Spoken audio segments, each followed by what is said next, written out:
They got a Twinkie in one hand and a notebook in the other. Sip the Diet Cola while they question the mother. Was it the neighbor, the dog, or a government cover? Oh, the plot gets thick like the frosting they smother. Harsh reality says he's cracked the code from his basement throne on Grifter Road. Snack cakes, who saw the crime with crows, chewing on a hole while the theories hum. Cash out dinging while they spin the tales. Conspiracy sweeter than a cupcake sale.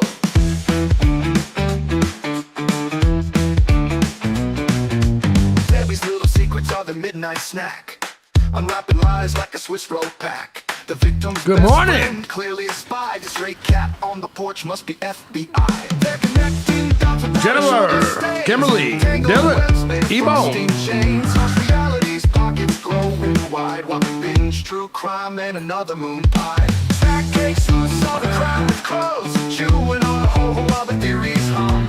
What's up, man? Dinging while they spin the tales. Conspiracy sweeter than a cupcake This is the sale. finale of the Kohberger case. This is it. Let me give a shout out to Louie, who hit the tip jar right before we started. What's up, D?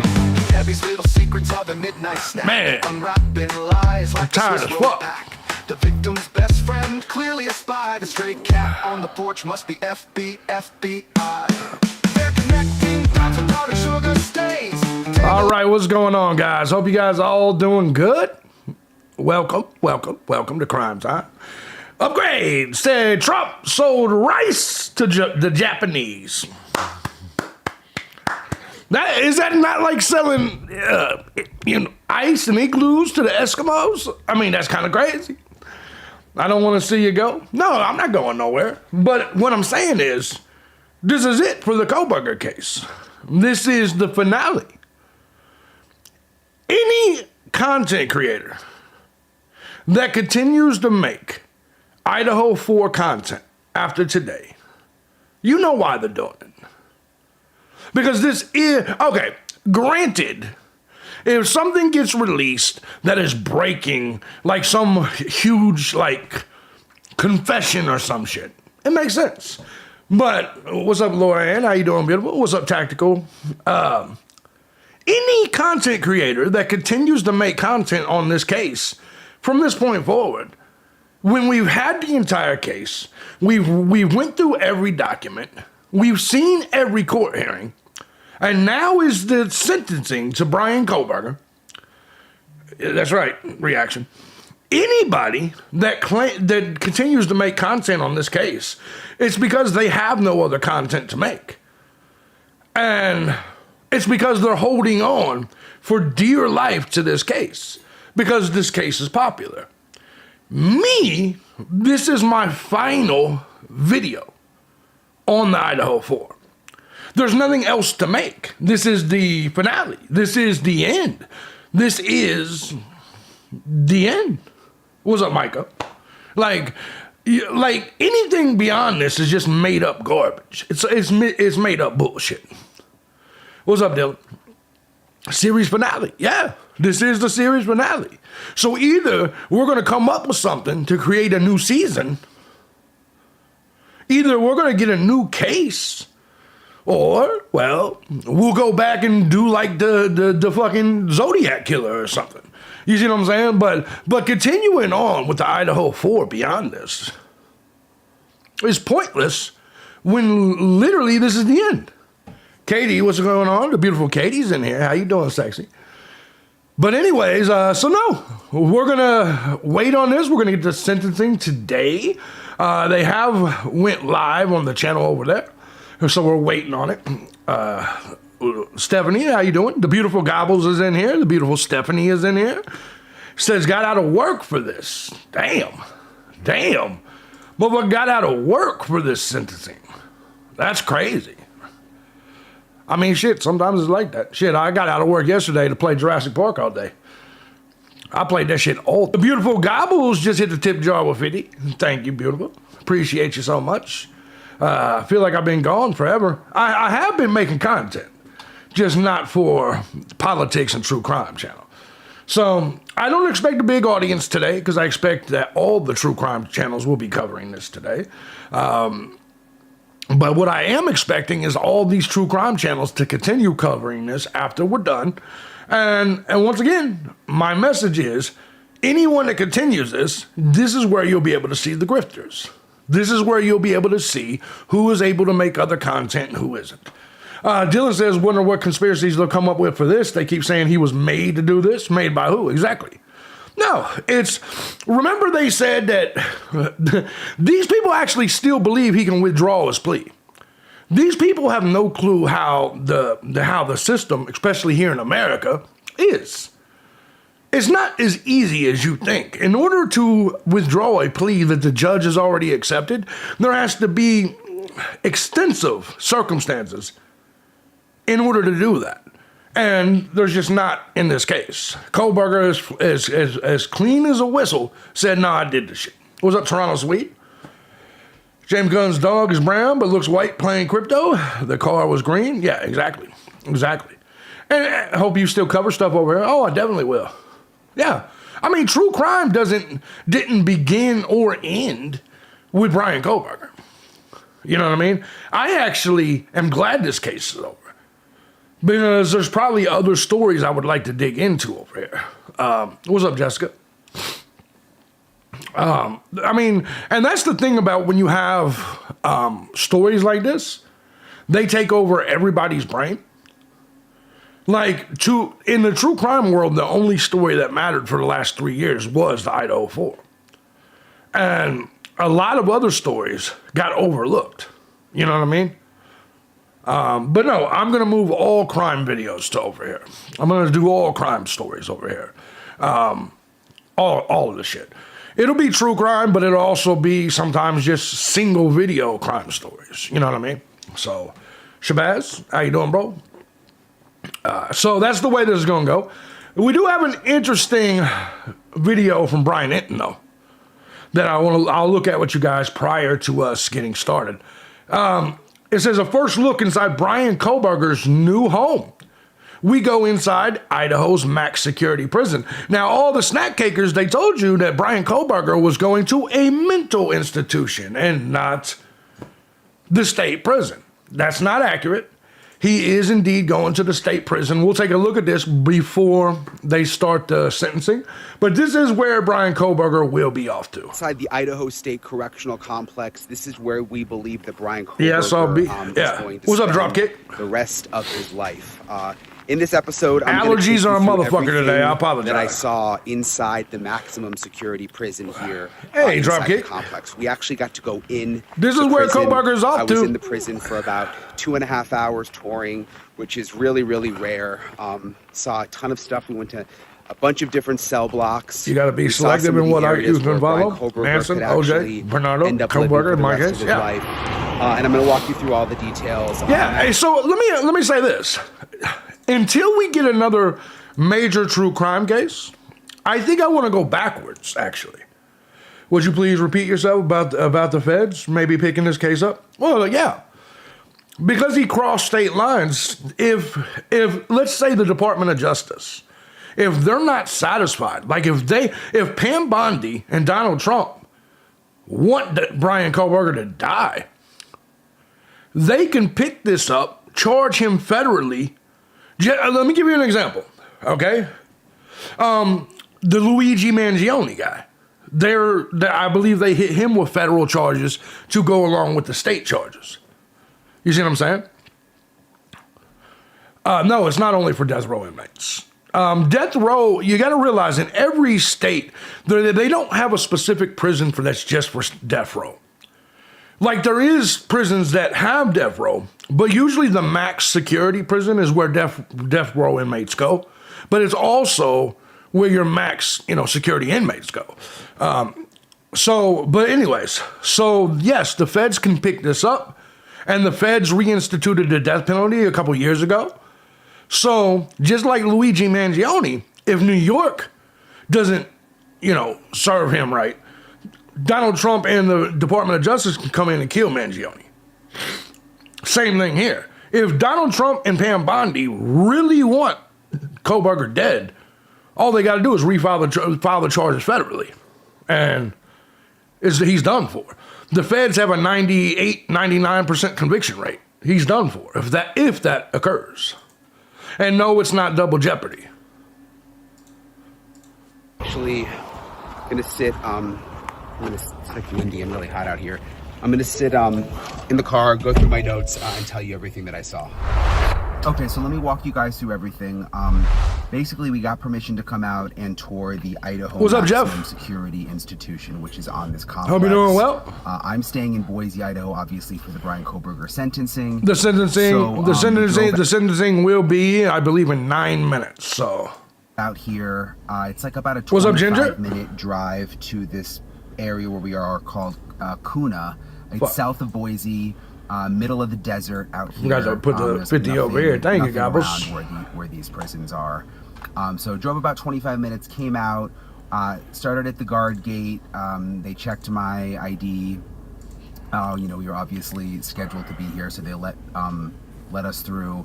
And then there's several different prisons on the complex here. We were obviously going to the Idaho Maximum Security Institution, which is where we suspect that Bryan Kohberger will be taken. They were very careful not to say that. They can't, because they can't say that. Let me explain to you what diagnostic center is. When you get convicted of a felony and you are going to prison, you usually go to diagnostics to get your DOC number, to get classified, all of that. And diagnostic is its own particular specific building. Like in Indiana, it was called RDC. When you go to RDC, that you usually get your hair cut, you usually get your DNA taken, you usually get classified based on your crime, and Kohberger, based on his crime, will be classified as the highest, most violent. That's also where they can put you in. They can diagnose you as like crazy and put you in a mental facility, which isn't what's going to happen with Kohberger under any circumstances. Gotta go make Hitler's coffee and sandwiches. There you go. But the way this works is you usually got a facility, and then they decide which facility you go to, and nobody ever knows that. And the reason no one ever knows that is because they're preventing you from like staging an escape. You see what I'm saying? Like, that's why they never tell you when you're going to go either. They usually just come call you in the middle of the night. Most prison trips happen around 3 a.m.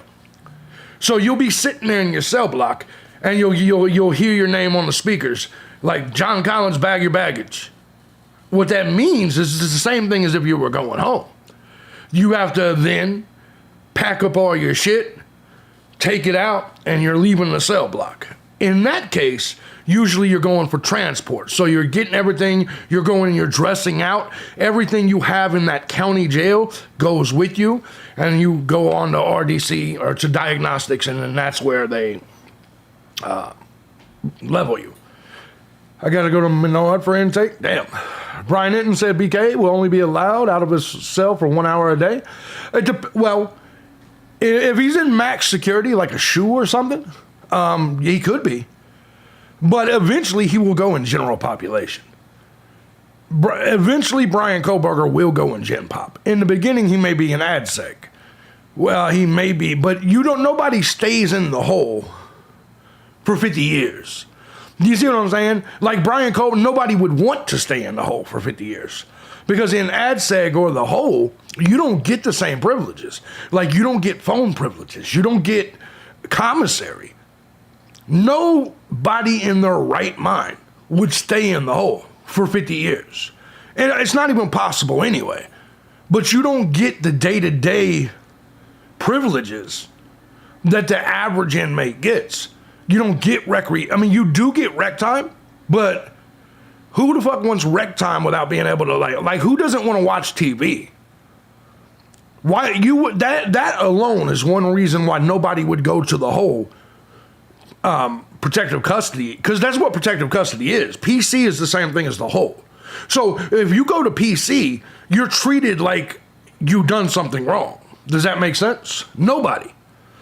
Buffalo chicken and ham with Flandia Swiss. I don't know what that is, but that sounds good. Take that truck pad off, you dummy. Suck my dick. There's nobody dumber than a goddamn libtard. There's nobody dumber than a libtard.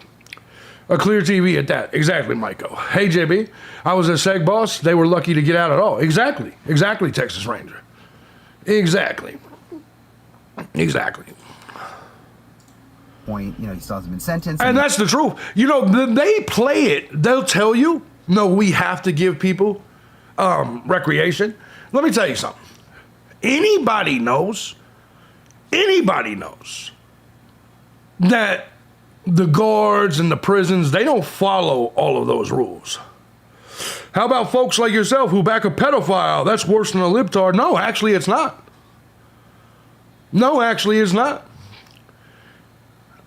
I'm just letting you, it's actually not. And by the way, you show me proof that he did some pedophile shit, I'll side with you 100%. I'll side with you 100%. But no, I'm not. No, I'm not dead. No, I'm not. I'm dead. Yeah, clearly. Wish Trump was my prime minister. My country is what? Yes. But anyway, back to what I was saying. Oh, it's in front of all of us. You're just too much a dummy. Yes, clearly. I criticize Trump every day, but I'm the dummy. You don't have to give him shit if you don't feel it. I'm in Texas. No, exactly. That's the funny thing. That's the funny thing. Is that, yeah, by the way, Amnesia, you're over here we're talking about true crime. You're more than welcome to come to my politics channel to have this discussion any day of the week. But anyways, no, the thing about it is yeah, you're supposed to get an hour of rec a day, but they don't have to follow that shit. You know what I mean? There are plenty of times people don't get rec. Okay, I'll be there. I'm not part of it though. Well, good, Amnesia. What's up, Chris Lynn? There are plenty of times that the guards or the prison itself said, no, it's raining, you can't go have rec. Or there's plenty of times they will call TV time rec.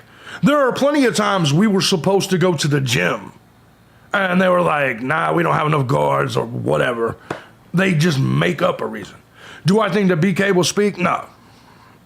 I hope he does, but I don't think he will at all. I don't think he will at all.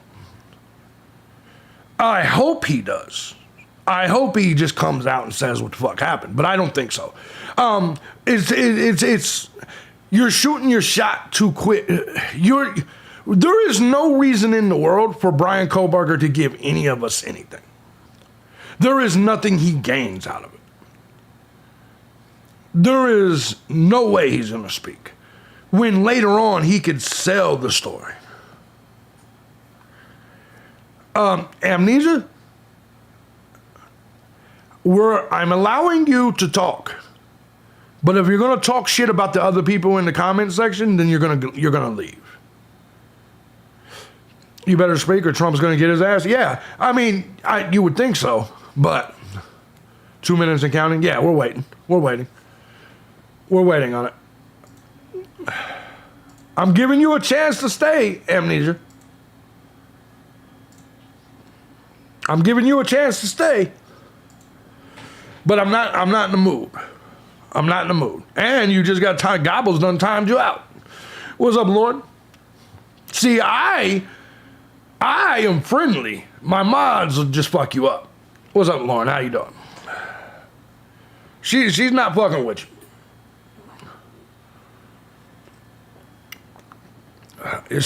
Gobble says I'm not in the mood. Nah, I get it. I'm half asleep. I'm not in the mood either. So, yep. He wants to argue because he's triggered by what another man is wearing. Let that fag shit sink in. He's triggered because he's upset because what clothing another man is wearing. Says y'all be nice. There you go. See, Upgrade. Yeah, Upgrade is a nice one too. Me and Upgrade let some shit slide. Not the broads. The broads will just knock you out. JB, you think the surviving roommates will speak? I don't think they'll be there at all. I don't think we'll ever see the surviving roommates again. They haven't been to any hearing. They weren't there at his plea hearing. They're not going to be here at his sentencing hearing. I think one of them, I think one of them lives in Vegas now. You know what I mean? They're not gonna go back to Idaho for this shit. You know what I mean? I don't think the surviving roommates will be there at all. I don't think any. Look, I think the only people that's going to speak is the families today. BK won't say shit. He'd be a dummy to say some shit, unless he takes Trump's threat seriously, or Trump's interest seriously. Yeah, Bethany lives in Nevada. That's right. Yeah, it was Bethany. Bethany moved all the way to Nevada. Like she's definitely not showing up. And I highly doubt Dylan. You got to realize the roommates went through all kinds of shit from the snack cakers. They have no reason to show up and be there. Or speak. Like the public treated the roommates like complete trash. If I was the roommates, I would never even go on the internet again. I would never give the public anything. The public treated the roommates like shit. The public treated Steve Gonsalves like shit. And I can name just Harsh Reality alone treated Steve Gonsalves like trash. Harsh Reality alone treated the roommates like trash. And that's not even including all the other ones. He won't say shit. Why give the info now? He holds the cards now by saying nothing. Yeah. Yeah. And later on when his name dies off, Kohberger can, if he wants fame, later on, 10 years from now or something, just like Charlie Manson did, you just speak from prison. You do interviews from prison. If that's what you want. You know what I mean? Is there any chance the judge could change his mind and not accept the plea deal? Nope. It's already accepted. Everyone is live with this? Yeah. Of course. The judge has already accepted the plea deal. It's rare. Like some breaking news shit would have to happen for the judge to withdraw, to cancel these proceedings. He's already accepted it. Just like Bryan Kohberger's already pled. All the people that are waiting for this day, like there's going to be something major that happens, they're going to be sadly disappointed. All we're going to get today is the victim statements. Maybe Kohberger speaks, but I highly doubt it. I highly doubt it. Maybe Kohberger did a prepared statement. Maybe.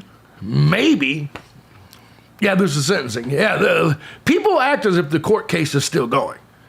This is the finale. This is sentencing. This is it. This is the end of Kohberger's court. He will never be back in court again. I only question their 8-hour delay and why they didn't check on Xana after seeing her lying on the floor. Yeah, I mean, I think they were drunk.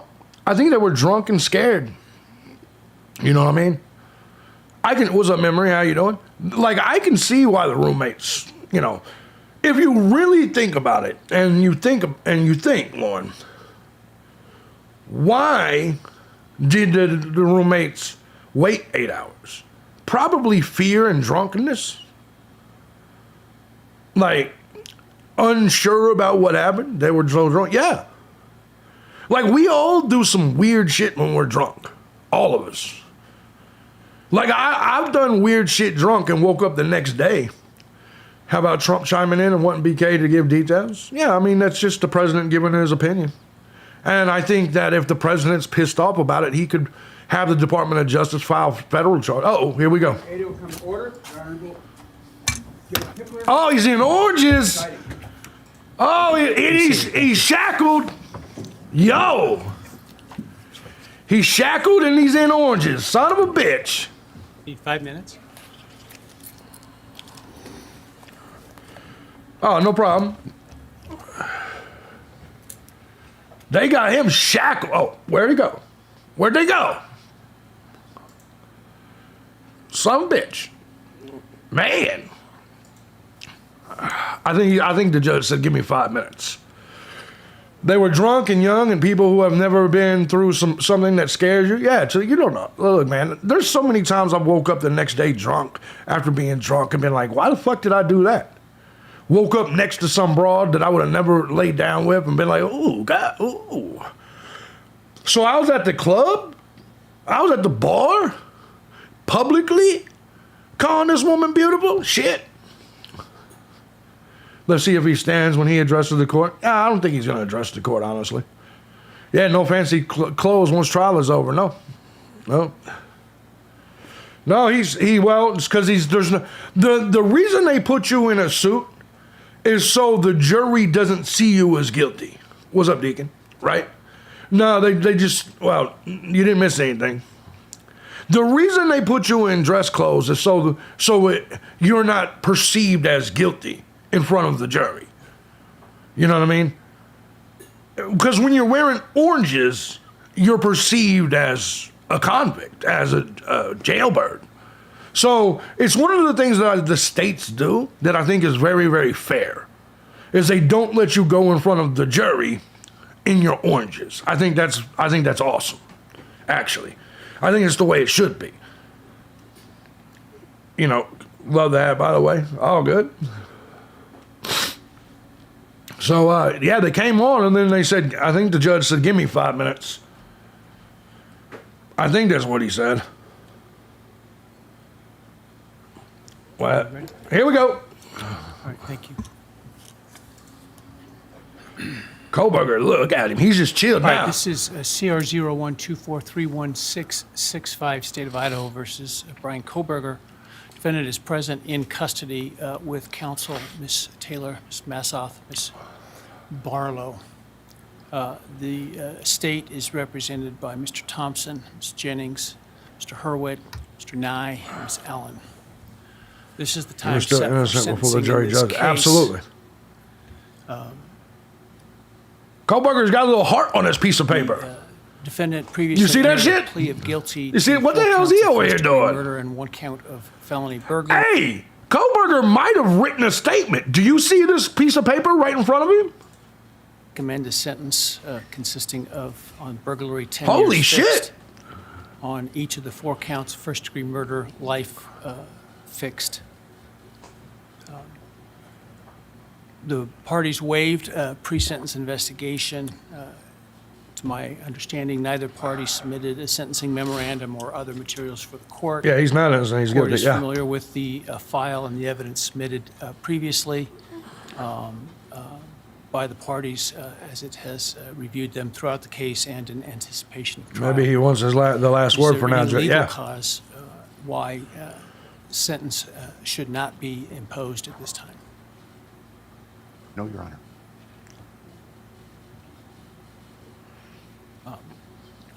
Does the state, before impact statements and arguments, wish to present evidence today?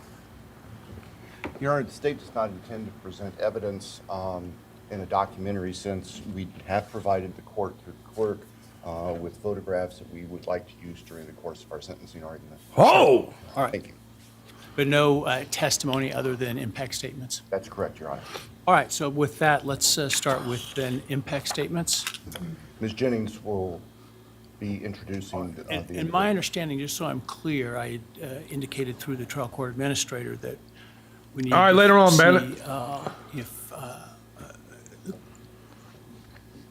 any of the victims wish to have the camera not running and audio only, and my understanding is all of them indicated they are fine with the video. Is that correct? Yes, Your Honor, that's correct. All right, very well. Go ahead, Ms. Jennings. Your Honor, the first, and we're taking these in the order, victim There will be impact no statements in the appeal. order that the charges were listed in the indictment. The first charge being burglary, so we will have Bethany Funka's statement. Oh! And she has asked that her friend Emily Allant read that statement. All right, any objection? Very Oh! well. Bethany! She's going to have Emily read the statement. Holy shit! Holy shit! Thank you, Your Honor. I'll be speaking on behalf of Bethany, and so, yeah, here it reads. My name is Bethany Funk, and I was roommates with Maddie, Kaylee, Xana, and Ethan. I not only lost some of my best friends, but I also lost a sister. Never in a million years would I have would I have thought that something like this would have happened to my closest friends. I thought that we were going to wake up and go upstairs, see them, and tell them how they had scared us, and that they were going to tease us about how we are constantly scaredy cats. I make jokes about it as we would go to Taco Bell like always. But sadly, that is not what happened and what turned out to be my worst nightmare. When I first woke up that morning, I had no idea what happened. I woke up around 7 with a terrible toothache, so I called my dad, who is a dentist, and he asked what I should do. He told me to take Advil, so I did, and I went back to sleep. I was still out of it and still didn't know what happened. If I had known, I of course would have called 911 right away.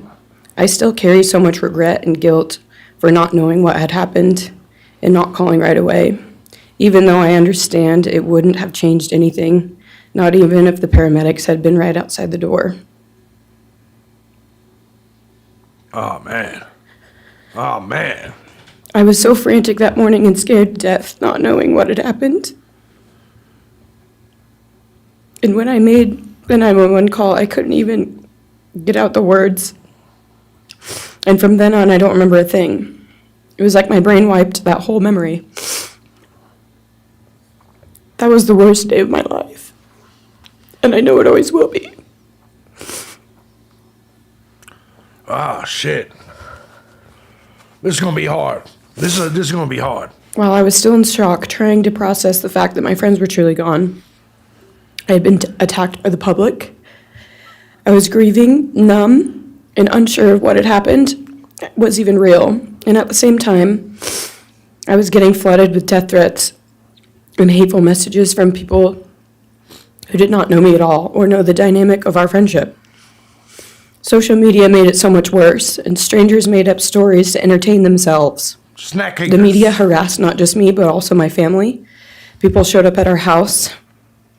They called my phone, my parents' phones, other family members' phones, and we were chased while I was still trying to survive emotionally and grieve the loss of my friends.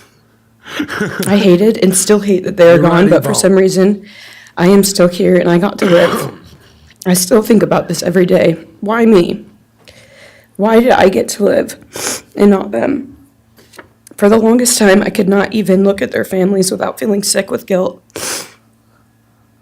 I did not know what to say or what to do. I was terrified that my presence just made their pain worse.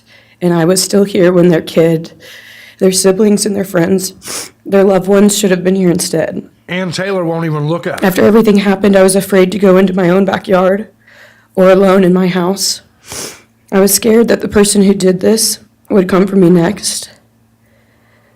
I was always scared that the media would try to catch me at any moment of any day. Even when I was just walking around my house, I made my parents close all the blinds during the day so no one could see me even in the slightest chance. I barely left the house, and when I did, I made sure I was never alone. No, he's just smirking, staring. Kohberger I is slept in staring my right parents' at her. room for almost a year. I made them double lock every door, set an alarm, and still check everywhere in the room just in case someone was hiding. And I still check my room every night before, and I double lock it. I have not slept through a single night since this happened. I constantly wake up in panics, terrified. Someone is breaking in, or someone is here to hurt me, or I'm about to lose someone else that I love. The fear never really leaves. For a long time, I could barely get out of bed, but one day I realized I have to live for them. They did not get the chance to keep living, but I do, and I will not take that for granted. So now every day I remind myself to live for them, and everything I do it with them in mind. I am still scared to go out in public, but I force myself to do things because I know that they would want me to keep living my life to the fullest. Kohberger's wild. I am beyond blessed to still be here, and I refuse to take that for granted when they did not get a chance. Our house was not just a house, it was a home. It was where we laughed till we couldn't breathe, make meals, did crafts, binge watch reality shows, played games, and spent lazy days on the couch. It was movie nights, wine nights, morning debriefs, pranks, hot chocolate, cookies, and warmth. I will cherish those memories forever, and I will not let what happened erase how special our home was or how much those memories meant to me. Now I would like to share some bits and pieces of who they were as people and some of the memories that we shared. One of my favorite memories was Halloween, and we all went to Sigma Chi. But instead of partying, we just sat in an apartment, talking and laughing all night long. I do not think I've ever laughed that hard in my life. We did not care about the party, we were just happy to be with each other. Kohberger is cold fucking Xana was blooded. 1 in a million. She was the life of the party. He's literally smirking right now. Kohberger is cold as fuck. He is cold as fuck. But she was also the kindest and funniest person I knew. Everyone loved her because she made everyone feel so loved. She was just someone you always wanted to be around, no matter the circumstance. One of my favorite days with Xana was when she laid on the couch, when we laid on the couch together all day watching movies and snacking. Or when she, Maddie, and I would go and get margaritas, chips, and salsa. She would also light up a room with her presence alone.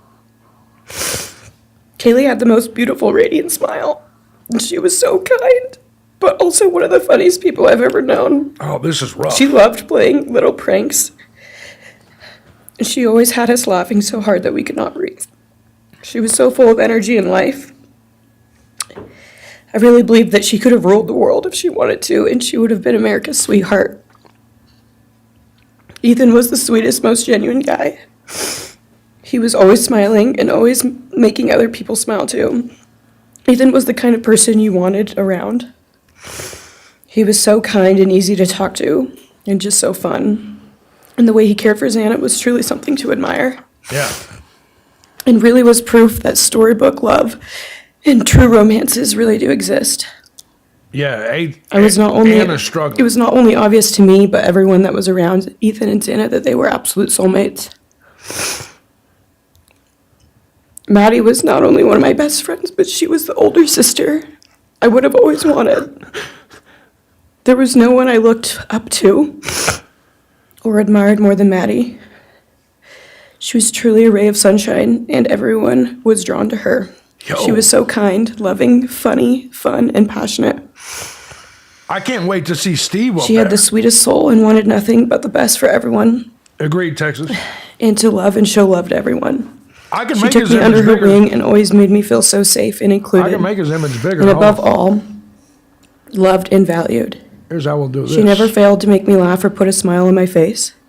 Still to this day, I am beyond grateful that she chose me to be her sorority little, and I thank God every day that I not only got to know her, but had her as one of my best friends.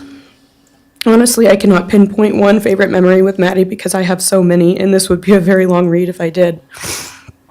But if some little memories with her that I cherish is when the two of us made a nice dinner and split some wine, or when we would binge watch Jersey Shore or Summer House. When we came up with a whole dance routine on Halloween and danced and sang all night, like no one was watching. All the late night walks Y'all like this home better? from going out, and just little shopping trips and so much more. Y'all like this better? I am beyond blessed that I had the chance Or to do you know wanna each see and every the one of whole thing? them. They changed my life in ways I would have never put into words.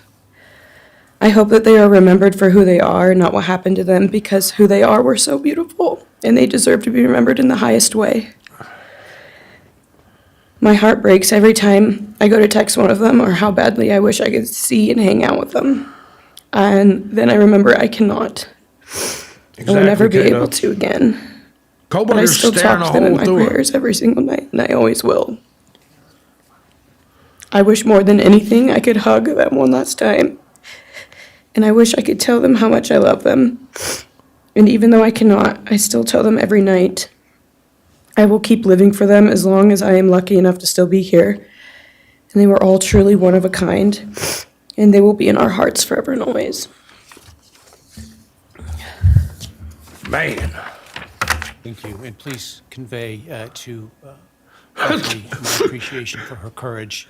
I hope that she Kohberger is heals. just cold as fuck. He's trying to understand. Next is Dylan Mortensen. We're asking for some accommodations for Miss Mortensen and that she be allowed to sit in my seat. Oh, Dylan's there. Holy shit! Holy shit!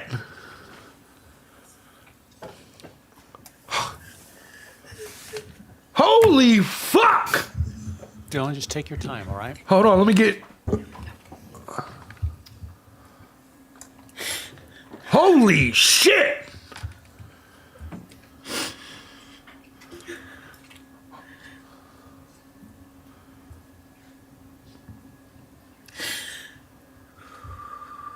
Here, let me get a better image of Dylan. Let me get a better image of Dylan. Sorry. Wow. Hold on.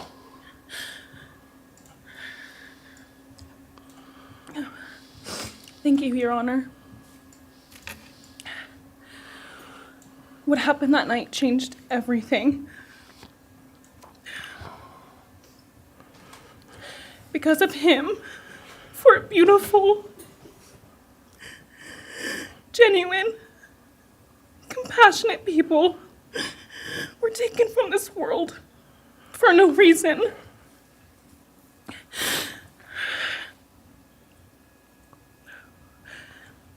He didn't just take their lives. He took the light they carried into every room. He took away how they made everyone feel safe, loved, and full of joy. He took away the ability for me to tell them that I love them and that I'm so proud of them.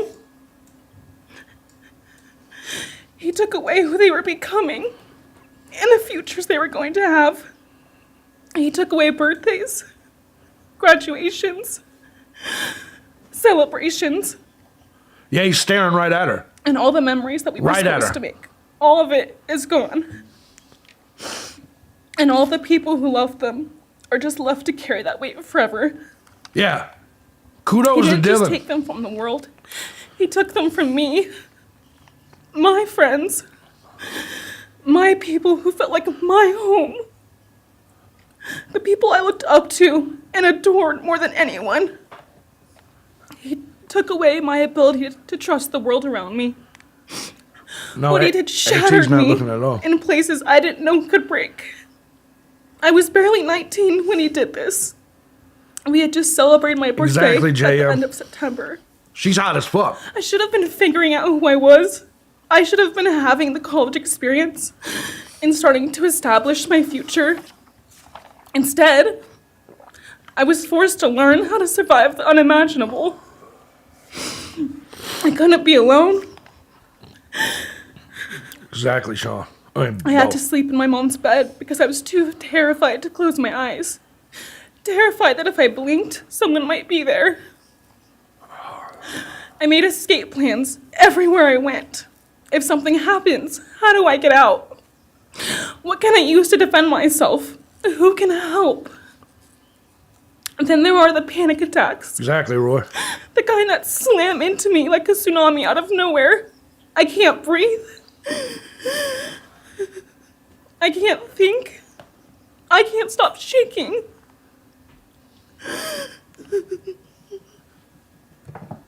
All I can do is scream because the emotional pain and the grief is too much to handle. My chest feels like it's caving in. He's staring right at her, Chrisline. Sometimes I drop to the floor with my heart racing, convinced something is very wrong. It's far beyond anxiety.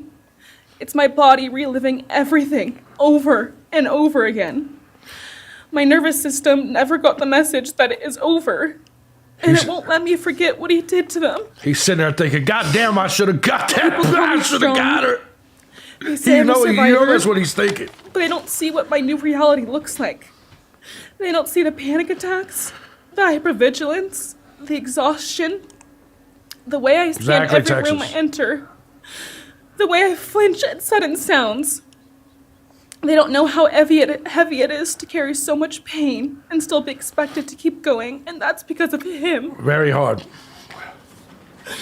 He stole parts of me I may never get back.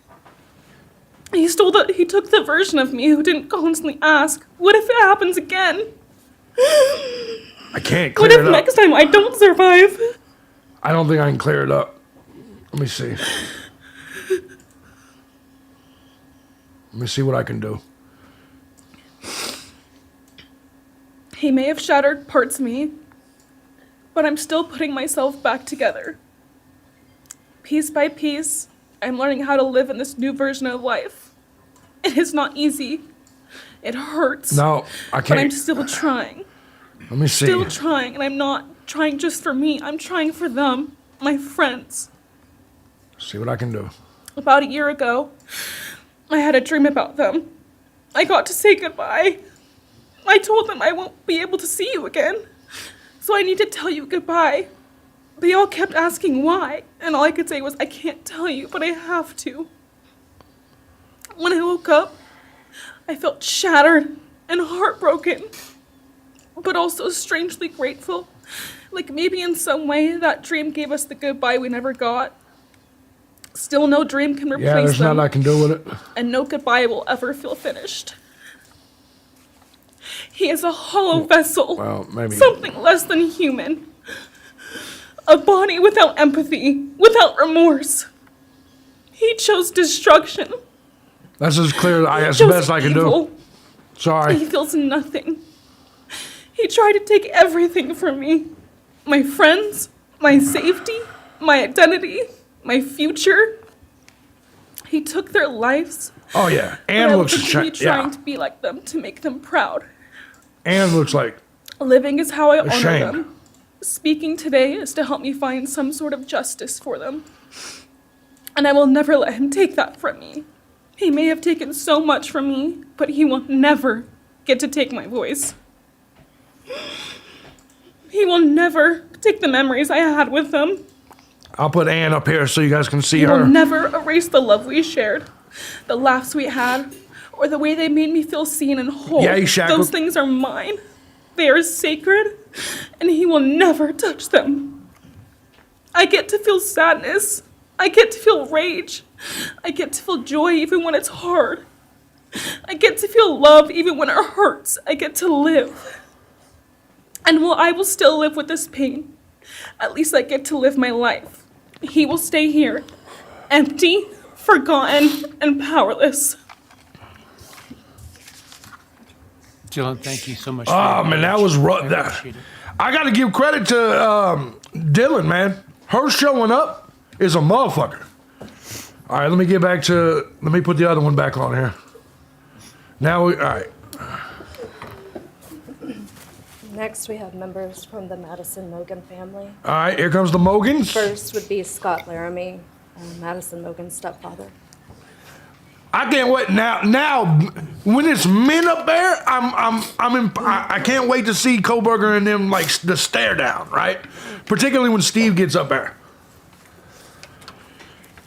Oh. My home is Karen Laramie, Madison's mother. Thank you, Your Honor. Okay. My name is Scott Laramie. I'm Maddie Mogan's stepfather and the husband of Maddie's mother, Karen Laramie. Okay. I will read this victim impact statement on behalf of Karen and myself. Oh. Maddie was our gift of life, our purpose, and our hope. Maddie quickly became Karen's joy, identity, and purpose in life. I joined Maddie's life when she was 2.5 years old. The experience transformed me into a life of joy, love, and family. Like it's a sports team. Yes. Maddie was bright, beautiful, kind, empathic. I'm gonna smoke. I'll be right. She listened Do you think carefully these to were his others first and was kills? observant, seeing and caring about the hearts and the minds Maybe. of all she encountered.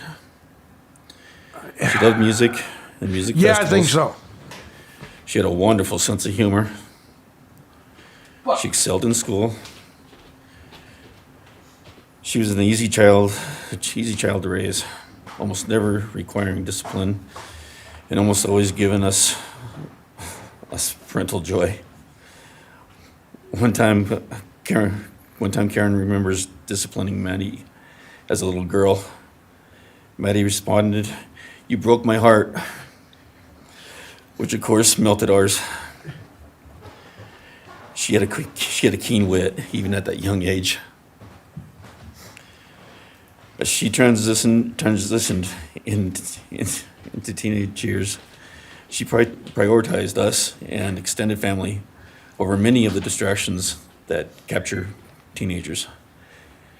She showered us with her presence and love at family events, barbecues, picnics, birthdays, holidays, and others. She spent countless hours with her papa, her Uncle David, Aunt Nadine, and her other close family and friends.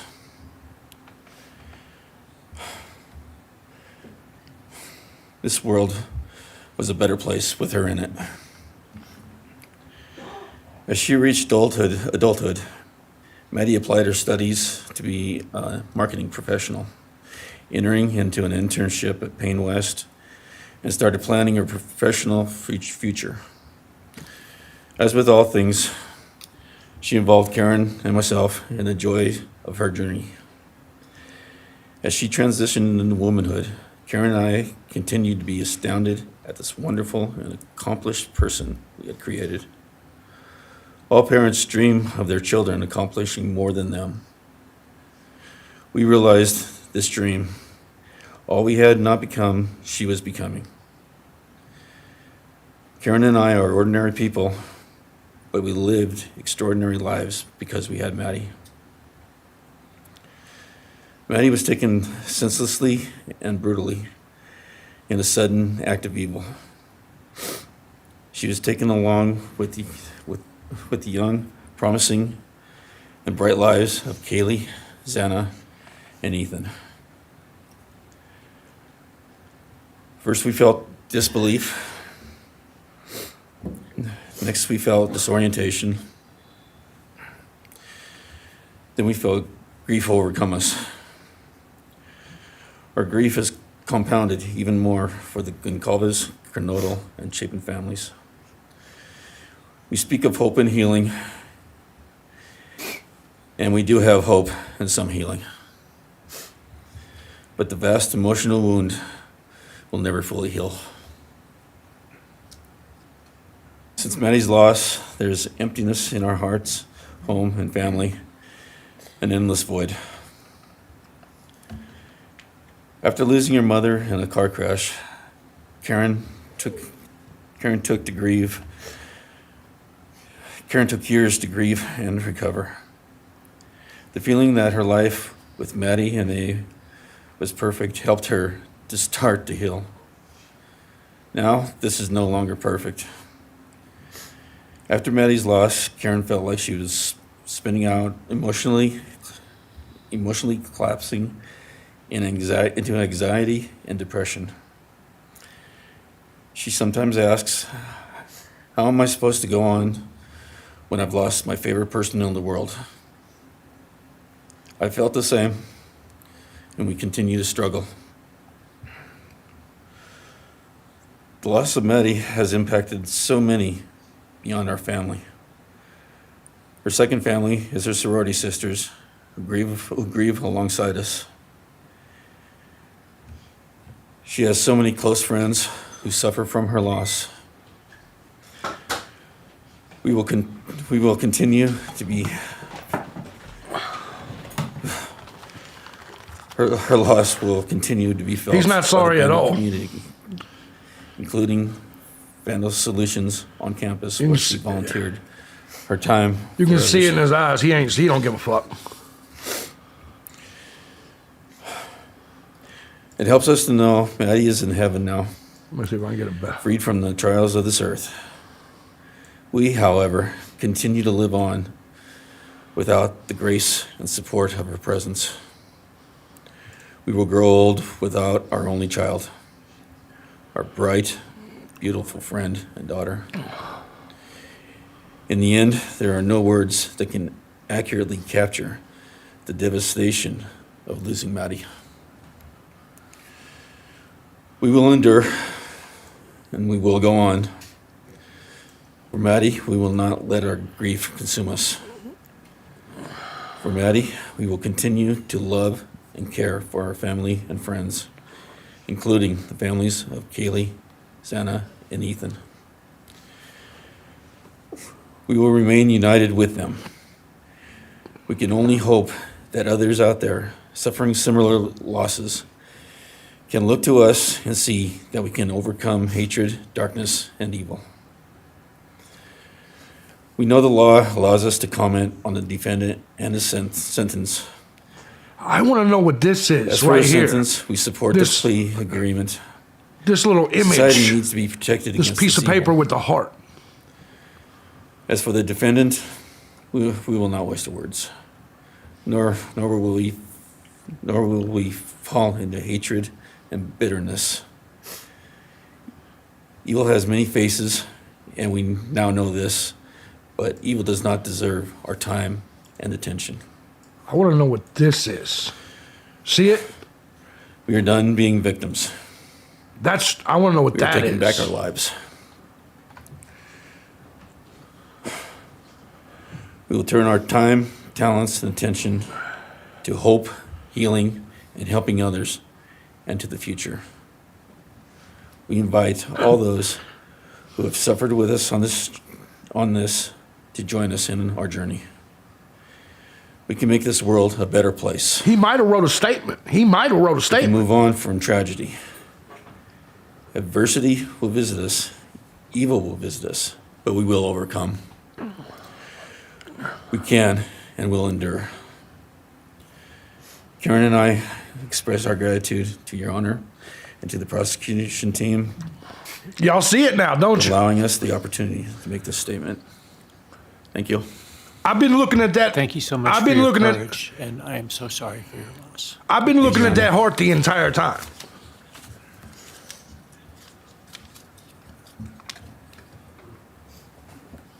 The entire time I've been staring at that fucking piece of paper with the heart, wondering if Kohberger wrote a statement. It's a black heart, yeah. No, exactly. Your Honor, this is Leander James. He's the attorney for the Mogan family. Wouldn't it be crazy if Kohberger wrote a fucking I'll be poem? reading a statement for Karen Laramie. A fucking poem about the. Wouldn't that be a motherfucker? All right, here we go. Please, the court, counsel.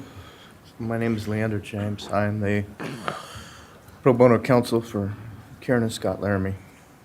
Karen has asked me to read this statement into the record.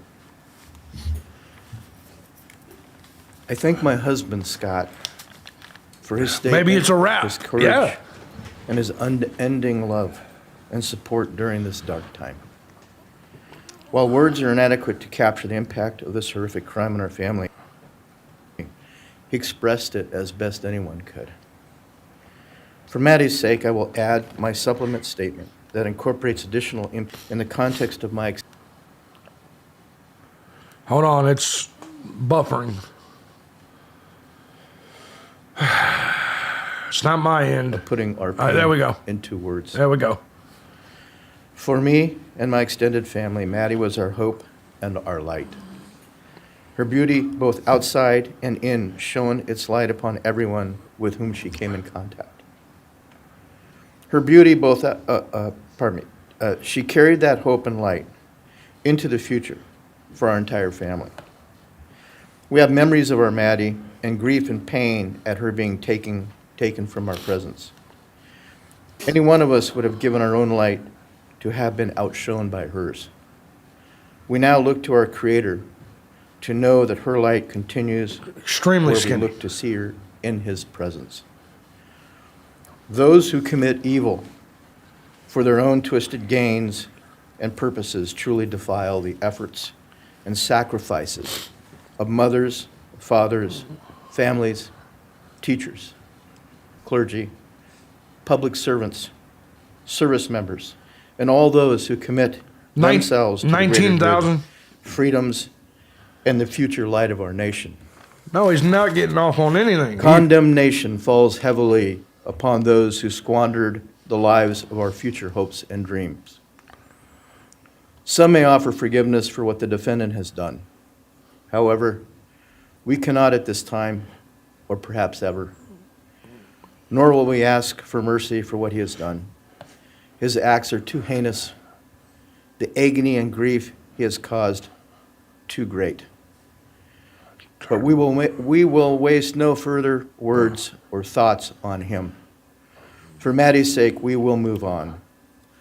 We will do our best to carry Maddie's light into this world and make it a better place. I thank the court and the prosecution for allowing me the opportunity to make my statement, and I thank all those who have and will support my family and the families of Kaylee, Xana, and Ethan. Thank you. Exactly. Thank you, Mrs. Larrabee. LJ. Appreciate it. Kohberger's cold-blooded, man. He's cold-blooded. Look at him. Look at him. Ann Taylor That's looks just Ben like she's just in Logan, the check. father Oh, of here comes Maddie Ben. Uh-oh. Uh-oh. Actually, Your Honor, it'll be Kim Cheeley, Okay. the grandmother of Maddie Mogan. Bethany has sent a statement, Joey. Dylan was already in court.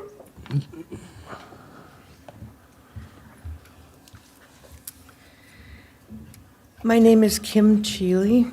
I was Maddie Mogan's paternal grandmother, as Ben Mogan, her father, is my son. I'm here today with my sister Lori Cheeley, Maddie's great aunt, and my son Ben Mogan, and my daughter-in-law Corey Hatrock. I'd like to begin by thanking a number of people involved in bringing this case to closure. In my daughter's words, the plea deal the prosecution team reached this month is one that punishes the perpetrator of this horrendous crime, Yeah. protects the public from further harm, and allows all of us who knew and loved these kids the time to grieve without the anxiety of the long and gruesome trial, the years of appeals, Exactly. and potential for mistrials along the way. My family and I are so grateful to Bill Thompson and his prosecution team for their dedication and painstaking work that forced the perpetrator to admit his guilt. We want to thank the Idaho State Police, the Moscow Police Department, the FBI, and Judge Hippler. We'd also like to thank the University of Idaho officials who've treated the families of the victims with such dignity and kindness, and who have honored the 4 victims beautifully. Maddie was my first grandchild, so when she was born, all her grandparents had the distinct pleasure of deciding what we'd like to be called. I chose Nana, pretty original. But when Maddie was about a year and a half old, her papa, Ben's dad, and I were planning to visit the new little family in Oregon. Maddie didn't have an extensive vocabulary at the time, Exactly, but for Carmichael. some unknown reason, she called bananas ba-deedle-deedles. When Karen and Ben told her Nana was coming to visit, she figured, I say deedle-deedle for that word. So I became Deedle-Deedle, shortened to Deedle when she was about 6 or 7, and I was Deedle all her life. I don't think her stepdad, Scotty, ever knew my given name was Kim. Maddie's and my birthdays were one day apart, and a couple years before she was killed, she gave me this necklace with Deedle and Maddie engraved on it, and I added an angel wing, and it's one of my treasured possessions. I also got an angel wing tattoo, never thought I'd see the day, but along with many members of our family, replicating the one that Maddie and her sorority sisters had. I wanted mine where I could see and touch it often. From preschool through grade school, I stopped teaching piano lessons early on Wednesdays and picked Maddie up for bubble baths, brownies, and books. It was our special time together, and she went home those nights in her jammies with a pan of warm brownies for her family. Although Karen and Scotty raised Maddie and did such a lovely job of parenting, we Mogans were lucky to have her for holidays and many other family gatherings. We'll always have our treasured memories of Maddie growing up in our big, extended, cooperative family, and I thank Karen and Scotty Laramie for being so generous and open and sharing Maddie with her Mogan side of the family. Yeah, it definitely is heartbreaking. When the 4 kids were murdered, the foundation fell out of our world. Initially, the fear was truly debilitating. The first 6 weeks were excruciating. Despite the vigils, memorials, candlelight gatherings of students, friends, family. The Gonsalves are community next. members. After the arrest, in the past 2.5 years, my family has lived with grief, with the effects of traumatic grief, of which I was blissfully unaware before all of this. I now have a stack of books on grief. I've attended grief classes at hospice. I've tried EMDR, a technique that helps replace disturbing visions with something more comforting. My son Ben, his 2 sisters, Maddie's aunts, and I have all experienced depression and anxiety. Yeah, he clearly and wrote sleep something. disturbance, requiring medical intervention at times. Clearly. We've all sought counseling off and on. The struggle with media attention was extremely difficult, especially for Ben. No one should live through the violent murder of one's child. Some days it's beyond me how the parents of these kids are still upright. I'm thankful for the strong families and communities that are supporting the survivors. At the time, I could think of only 2 blessings surrounding the horrific murders. One was that Ben was living with my partner Tom and me at the time, and that we could support each other emotionally through it all. Sadly, Tom died a year ago of a rare brain cancer, and he won't be here to see justice served. He was our family's rock, and we all miss him every day. A second blessing is that my mother died of COVID several months before the kids were killed, and she didn't have to live through the horror. It was difficult to identify blessings. So we've all lost our dear child and a future with her. I ache for the loss of the dreams that she and her true love, Jake, held. And my heart goes out to Karen and Scotty and your side of Maddie's family. You've had more than your share of loss. My heart aches for the kids' roommates and the families of the other victims, and also the family of the perpetrator. Ooh. Ooh.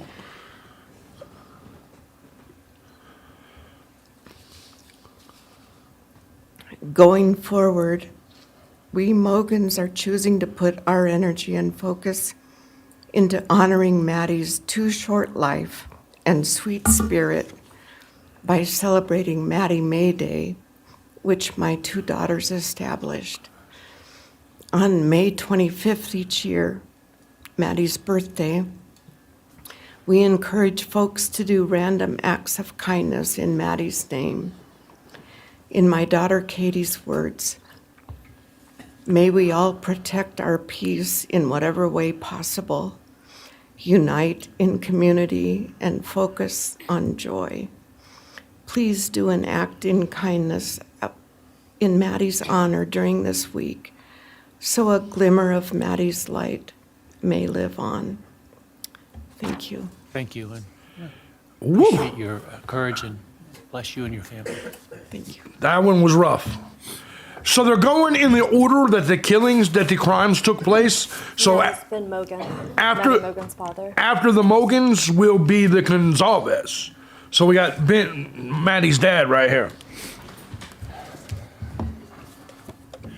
This could get good. I'm Benjamin Mogan. I'm Maddie's dad. And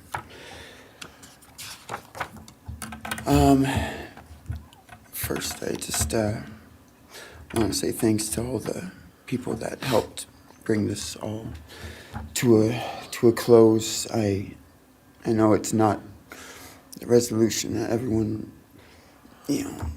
wanted, but I think that everyone worked so hard, and we really appreciate all their efforts. It was such a hard thing to go through for everybody.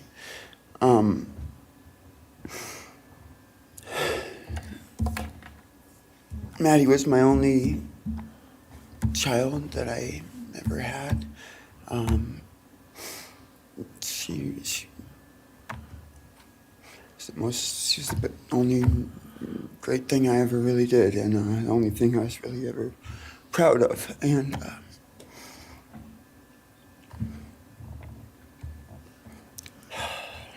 I thought we would have the rest of our lives together to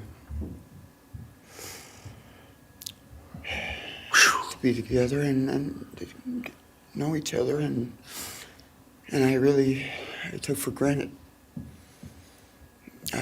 the times she was in college, and I thought, oh well, we'll have the rest of our lives to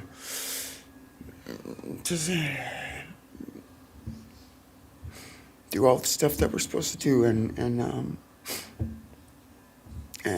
she was just about done. She actually earned all of her credits for her college degree, and Karen and Scotty and I got to go and get her diploma that she actually earned, and she deserved every bit of that. And but I thought that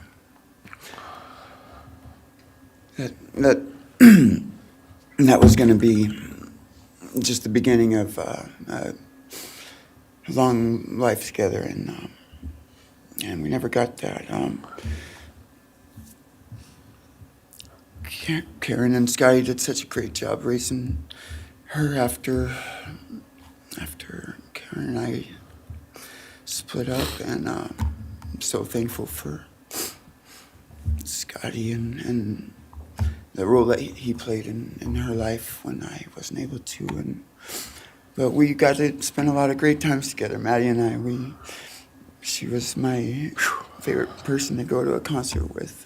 We got to see some fun shows together, and I told her, if there's ever a show that you want to go to, let me know, and I'll get you tickets for you and your friend, or if we want to go together, we'll make it happen. And we Man. My favorite memory with her was when the Mac Miller show sold out here in Spokane, and everyone wanted tickets, no one could get them, and on the last day before the show, they did a radio thing, and I got 4 meet and greet Give me some tickets coffee. for Maddie and her friends, and me to go and see the show, and that was her favorite artist at the time, was Mac Miller, and he's gone now too, and my little cousin Zach drove us all there that night, and he's gone too, tragically, and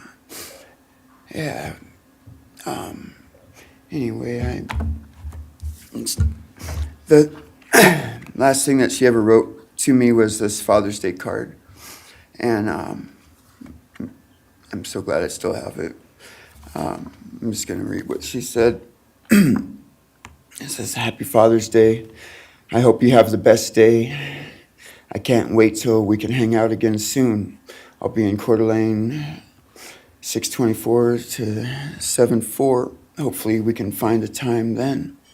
I loved your birthday card that you sent me, by the way. Maybe we can see a concert sometime soon. I'd love to see the gorge when it's not so smoky out. I hope you're doing well. I'm proud of how far you've come. Thank you for always encouraging me to do my best.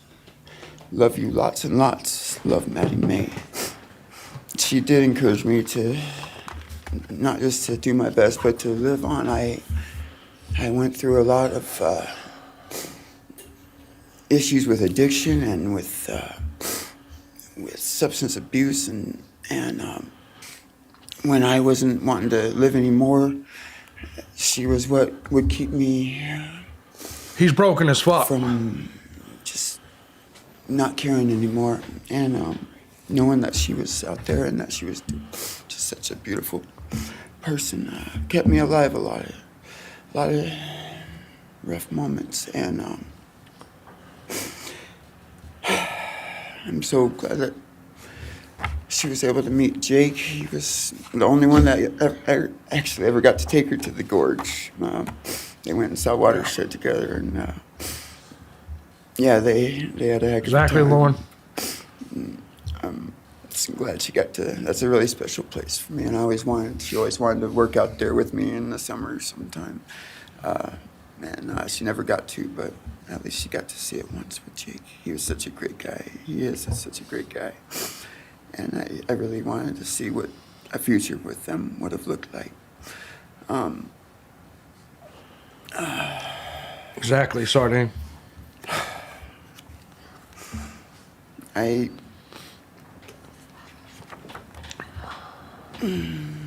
never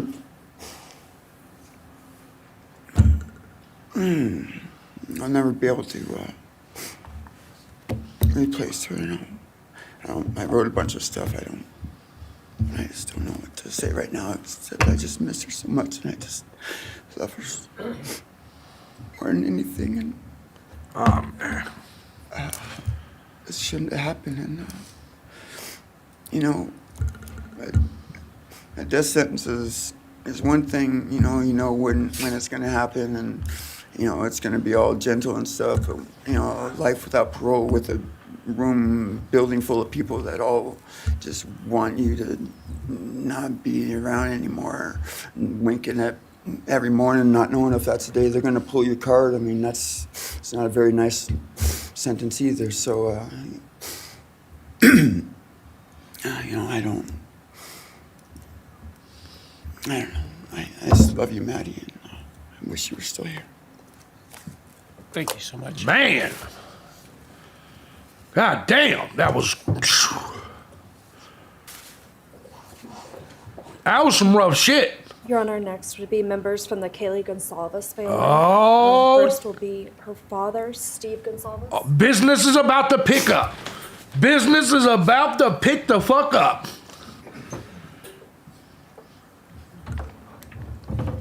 Oh, hold on. Come on, man. He's gonna look right at him. Oh, shit! Today, we are here to finish what you started. Ho, ho, ho, ho! Today, you've lost control. Today, we are here to prove to the world that you picked the wrong families. The wrong state, the wrong police officers, the wrong community. You tried to break our community apart. You tried to plant fear. You tried to divide us. You failed. Instead, your actions have united everyone in their disgust for you. I just learned from these lead investigators, to their shock, they worked in an investigation and actually worked with Pennsylvania police officers and the federal FBI. You united everyone. Everyone was united after you. None of us are divided. We are united in our disgust and our love for these children. Today you have no name. Because when this all started, we all came together and we said, let's stop even talking about his name and just use initials. So even the media just calls you BK. That's all you are. I mean, that's not true, though. Looking back when the police get the point. officers knocked on my door, told me what happened to my child, told me what happened to Maddie Mae, I don't think he was even out of the driveway before my kids turned around and looked at me and said, what do we do, Dad? I told them, you get to work. You get your ass to work.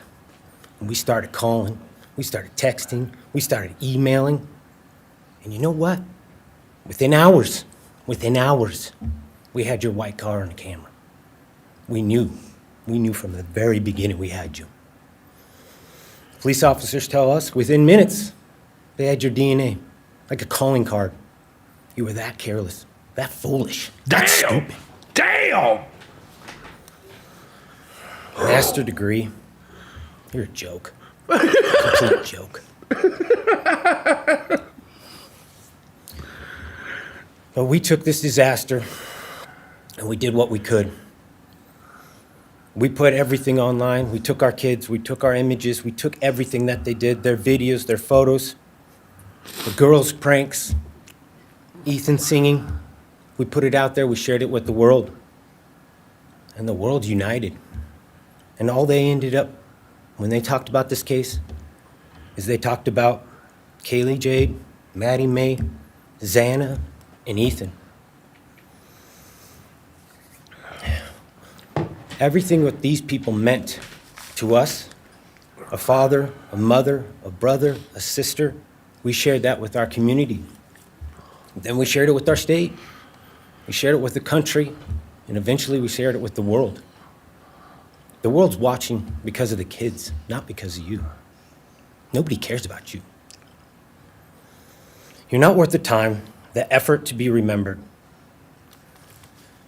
In time, you will be nothing but two initials forgotten to the wind. No visitors, nothing more than initials on an otherwise unmarked tombstone. From this moment, we've all started.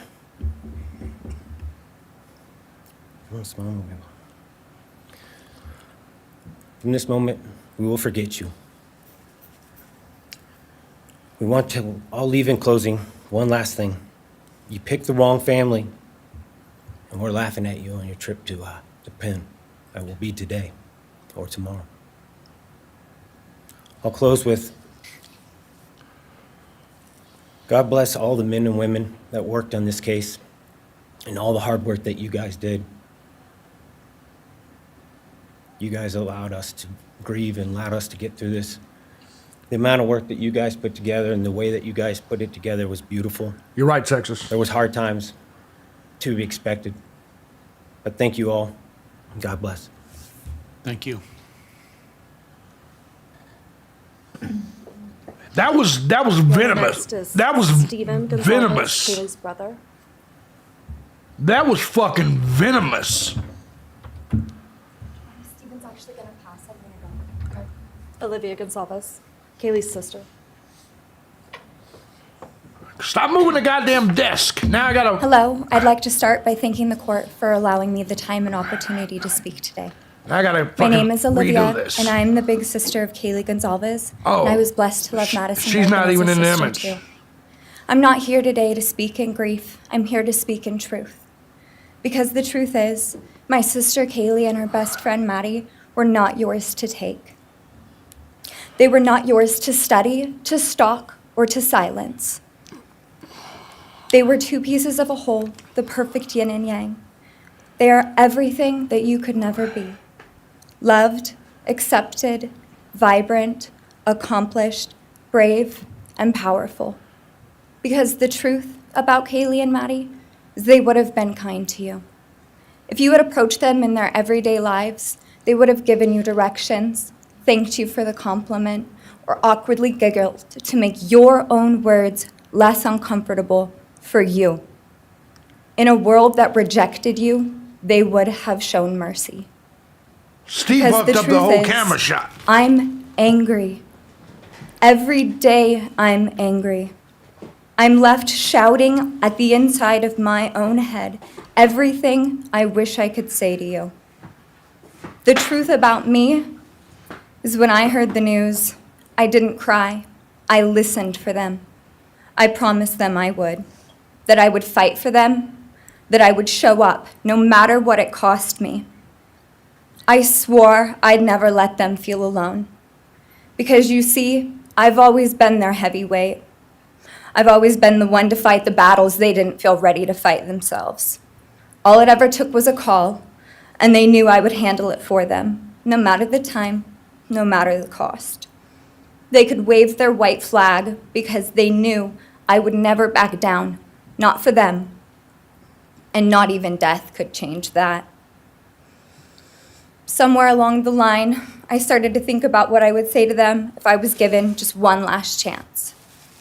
If I could gather enough heartbreak or love or sacrifice or whatever it took to get just one message across, what would I say? Throughout this entire process, I've written my feelings down at every moment, my wishes, my love, my denial, my anger. And as one final act of love, I'd planned to read these thoughts, even jarring and discombobulating and not even making sense.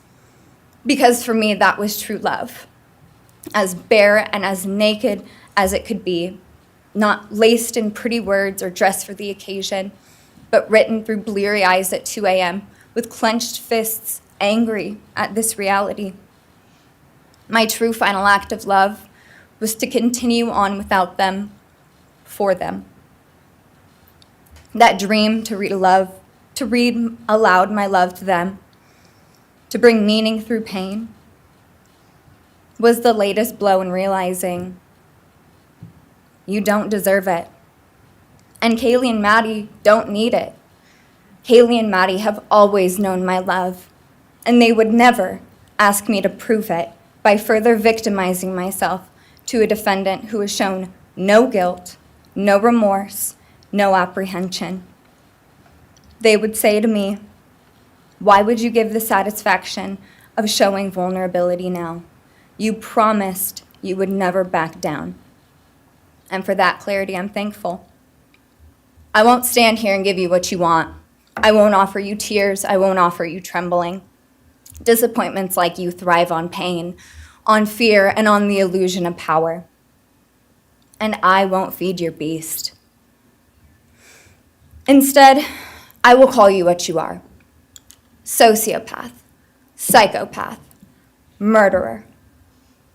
I will ask the questions that reverberate violently in my own head, so loudly that I can't think straight most any day. Some of these might be familiar, so sit up straight when I talk to you. How was your life right before you murdered my sisters? Did you prepare for the crime before leaving your apartment? Please detail what you were thinking and feeling at this time. Why did you choose my sisters? Before making your move, did you approach my sisters? Detail what you were thinking and feeling. Before leaving their home, is there anything else you did? How does it feel to know the only thing you failed more miserably at than being a murderer is trying to be a rapper? Did you recently start shaving or manually pulling out your eyebrows? Why November 13th? Did you truly think your Amazon purchase was untraceable because you used a gift card? How do you find it enjoyable to stargaze with such a severe case of visual snow?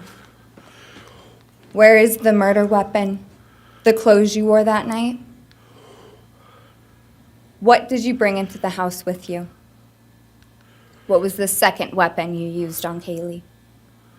What were Kaylee's last words?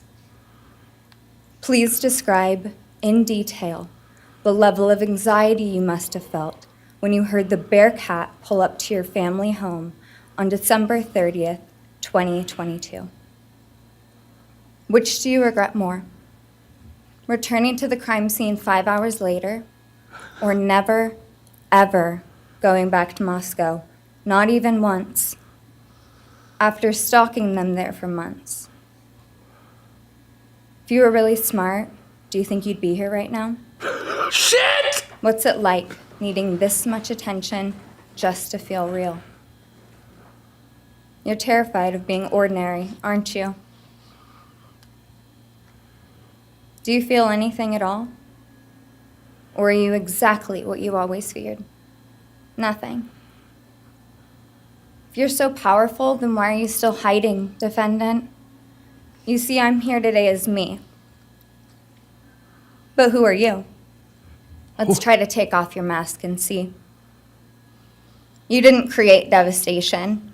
You revealed it in yourself. And that darkness you carry, that emptiness, you'll sit with it long after this is over. That is your sentence. And it was written on the wall long before you ever pled guilty. Whew. You didn't win. You just exposed yourself as the coward you are. You're a delusional, pathetic, hypochondriac loser who thought you were so much smarter than everybody else. constantly scolding, turning your nose up to grammar mistakes, nitpicking and criticizing others. You wanted so badly to be different, to be special, to be better, to be deep, to be mysterious. You found yourself thinking you were better than everyone else, and you thought you could figure out the human psyche and see through it, all while tweaked out on heroin. Lurking in the shadows made you feel powerful because no one ever paid you any attention in the light. You thought you were exceptional, all because of a grade on a paper. You thought you were elite because your online IQ test from 2010 told you so. All of that effort just to seem important. It's desperate. There is a name for your condition, though. Your inflated ego just didn't allow you to see it. Wannabe. You act like no one could ever understand your mind, but the truth is you're basic. You're a textbook case of insecurity disguised as control. Your patterns are predictable. Your motives are shallow. You are not profound. You're pathetic. You aren't special or deep, not mysterious or exceptional. Don't ever get it twisted again. No one is scared of you today. No one is intimidated by you. No one is impressed by you. No one thinks that you are important. You orchestrated this like you thought you were God. Now look at you, begging a courtroom for scraps. You spent months preparing, and still all it took was my sister in a sheath. You work so hard to seem dangerous, but real control doesn't have to prove itself. The truth is, the scariest part about you is how painfully average you turned out to be. The truth is, you're as dumb as they come. Stupid, clumsy, slow, sloppy, weak, dirty. Let me be very clear. Don't ever try to convince yourself you mattered just because someone finally said your name out loud. I see through you. You want the truth? Here's the one you'll hate the most. If you hadn't attacked them in their sleep, in the middle of the night, like a pedophile, Kaylee would have kicked your fucking ass. Whoa! Thank you. Thank you. Jesus Christ! That was. Imagine being in a relationship and being in an argument with that broad. Yes, fuck! Fuck! Yeah, she's Next is Christy Gonzalez. she's a good Katie one. Gonzalez's mother. Move the desk back so we can get the view back. Oh, come on, you're pushing her even further out of the camera. Whew. Yeah. Push the camera back. Put the desk back.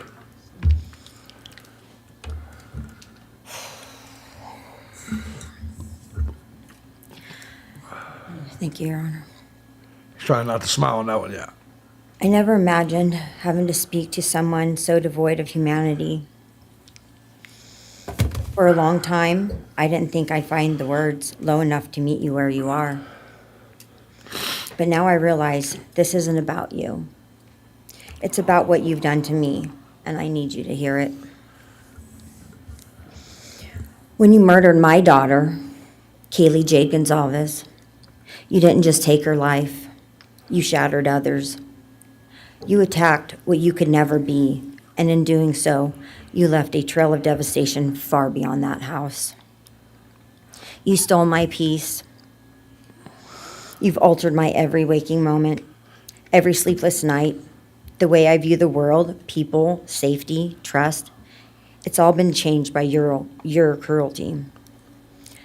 I no longer recognize parts of myself. Joy is harder to find. Laughter feels foreign. The world moves forward, but I'm suspended in a place of sorrow and rage. You've taken from me something that can never be restored. The grief sits with me every day, some days quietly, and other days so loud it drowns out everything else. The emotional toll you've inflicted on me is immeasurable. I live with a constant ache, with birthdays that are now memorials, with holidays that feel hollow. with empty chairs that scream louder than words ever could. I am forever changed. But for you, That's fine. as a person working on a PhD in criminal justice, you really didn't think this one through. You're not that good. In fact, you're not that good at anything. You couldn't secure a job. You couldn't get along with others. You couldn't even get a female to look in your direction. All because you are pathetic. Now you're a joke in this courtroom. I wish I could crown you with a jester hat to complete your orange jumpsuit clown look. A dead killer doesn't kill again. So while I'm disappointed the firing squad won't get to take their shots at you, I'm confident that the men in prison will have their way with you in more ways than one. Damn. You will finally get what you wanted, physical touch. Just probably not how you were expecting it. See, you haven't beat the system. You've simply entered a new one, where the rules are cruel and the consequences will never end.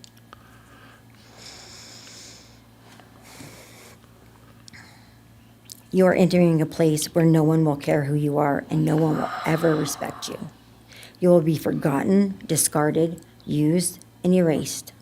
You will always be remembered as a loser, an absolute failure. And when those prison doors slam shut behind you, I hope that sound echoes in your heart for the rest of your meaningless days. I hope it reminds you of what we all already know. You're nothing. May you continue to live your life in misery.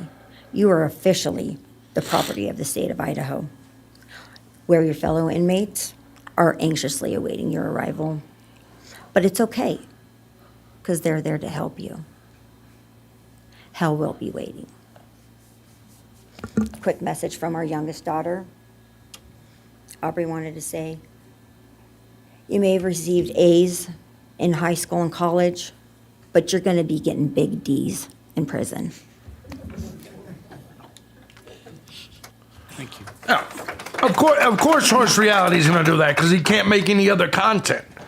This is the end of the Idaho 4. He's going to keep making Idaho 4 videos for the next fucking 6 months because he sucks at making Do you content. have more from the Gonzalez family, or are you? Yes. Because Steve moved the table. Steve moved the fucking desk. We'll be reading statements from Kaylee Gonzalez's grandmothers. Steve moved the fucking desk, and now we can't see the people. Morning, Your Honor. Shannon Gray, the attorney for the Gonzalez family. I actually have 3 statements, one from her aunt and 2 from her grandparents. This is from her aunt, Tammy Butts. You, in the cloak of darkness, made a decision to turn our whole family's world upside down. What's up, body people? You, in the cloak of darkness, took our Kaylee J. Gonzalez away from us all without hesitation. Yep. Never have you shown any remorse or regret. We just get creepy, non-expressive stares as you have your team of women defend you.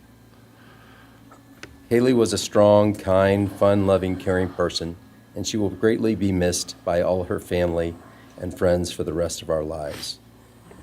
She had goals in life that you took from her and us. We lose on watching her enjoying her life, working hard and building the future she wanted. She was ready to start that after college life. You, in the cloak of darkness, took it all away. You left us without her future wedding, her future children. Oh, Horse is She just was added to our untalented. family. That's the No simple more as that. talking to her on the phone, going for a coffee, celebrating holidays. It's all gone. He's a one-trick pony. You, in the cloak of darkness, gave each and every one of Kaylee's family members their own lifetime sentence.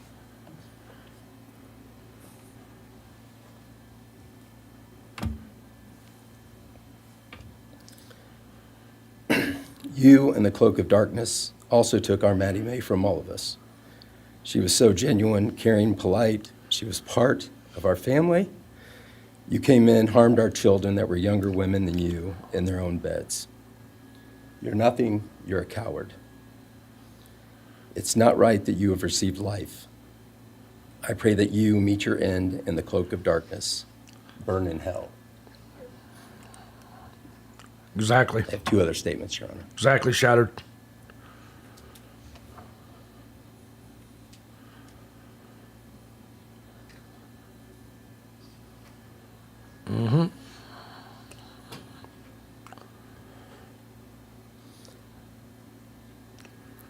This is Linda Lucan's statement. This is Kaylee's grandmother.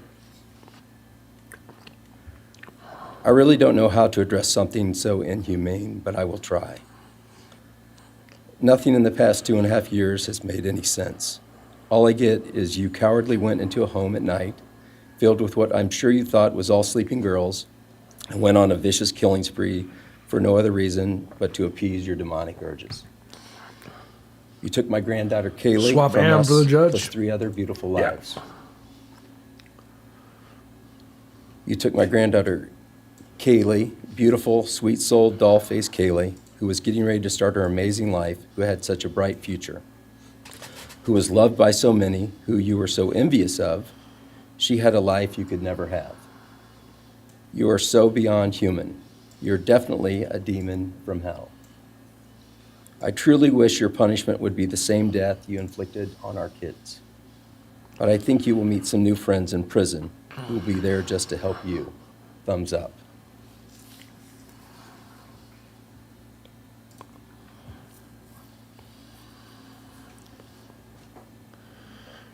And I have one last statement, Your Honor. This is from Cheryl Gonzalez, Kaylee's other grandmother. John 1:5 says, "Light shines in the darkness, and the darkness overcomes it not." Somewhere in your life, something, some jealousy, envy, ego, something went dark. It pushed out all light until you became dark and evil. And when you saw my granddaughter and her friends, their light, because they have such a light, you couldn't stand it. Because the darkness in you could not stand the light in them. And so you decided to destroy it. Cowardly, you walked into their rooms in the dark and took their lives, hoping to get rid of your darkness. But you didn't. You failed. Because you know what was once a light shown only to their friends, families, and loved ones is now all over the world. Everyone sees it.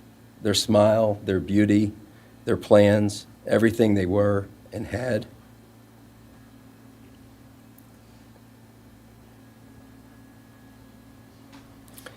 And you think you put a close to it, even that, but you didn't. Because they still exist. They are still light. They are still beautiful. You can never take that away. They will always be in the light of all eternity. And you will be in the darkness because you could not overcome it. You failed.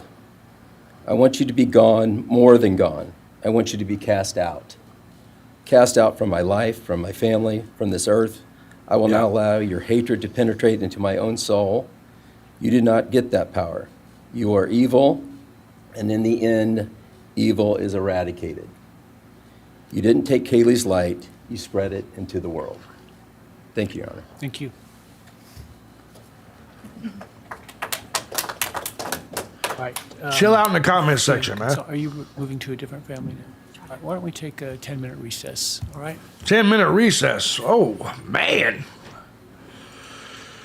Well, looks like we got a 10-minute break. I'm going to put the chat back up here. This has been a show. This has been a show. I thought Steve would be the harshest one, but clearly it was a sister. It was definitely his sister. I'm going to be honest with you. You're the best to watch this with. Thank you. I think Kohberger is going to make a statement. That little piece of paper with the heart right next to him, I feel like there's a statement there.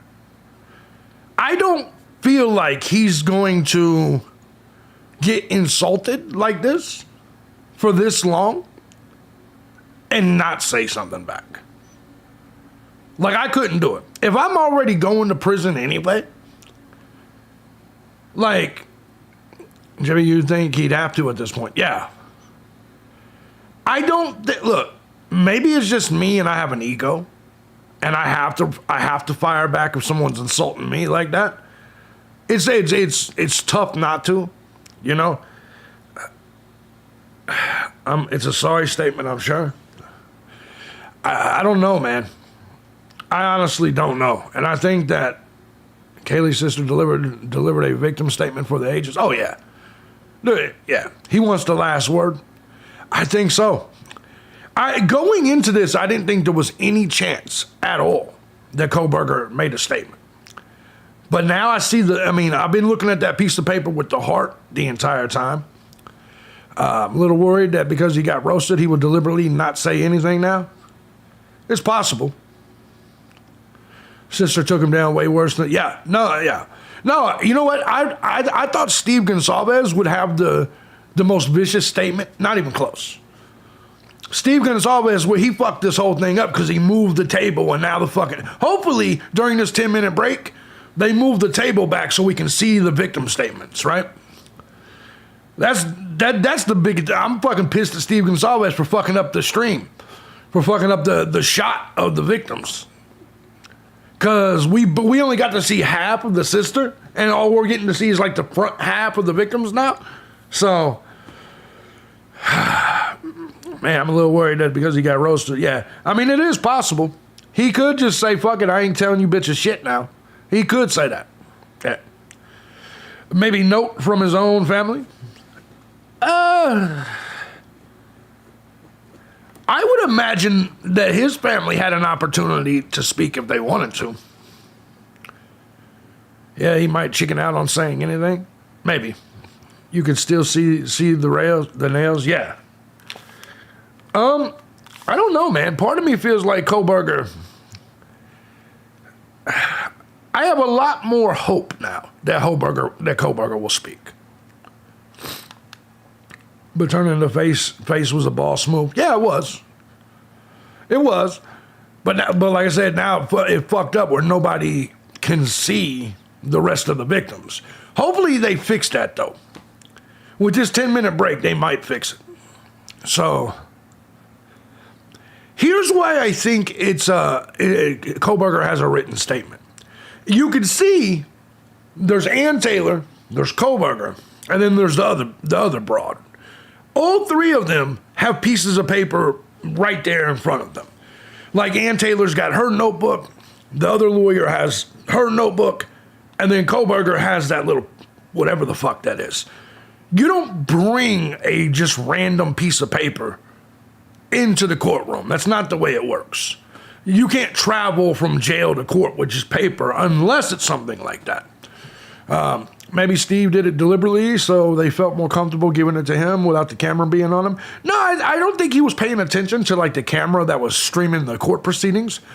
I think Steve just wanted to face Kohberger. I made sure to give myself a couple of hours off work to watch this. I will have to come back, unfortunately. No problem, Bo. I'll say this. I'm very interested to know what all the fucking pro-burger grifters are going to do now. I mean, I already know the answer. They're going to keep making content on it. They're going to keep making content on the shit. Whereas I assure you, unless something major happens, this is my last video or stream on the Kohberger case. We'll move on to something else. You know what I mean? And so, you know, for the people that I get it, a lot of you guys just want Idaho 4 content. The Idaho 4 case ends today. I'd say that with Bryan Kohberger being sentenced to 4 consecutive life sentences, I say that that's an end to the story.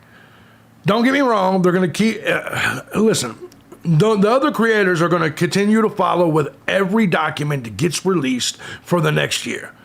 Unless it's something that gives us some new information, I don't see any reason on doing it.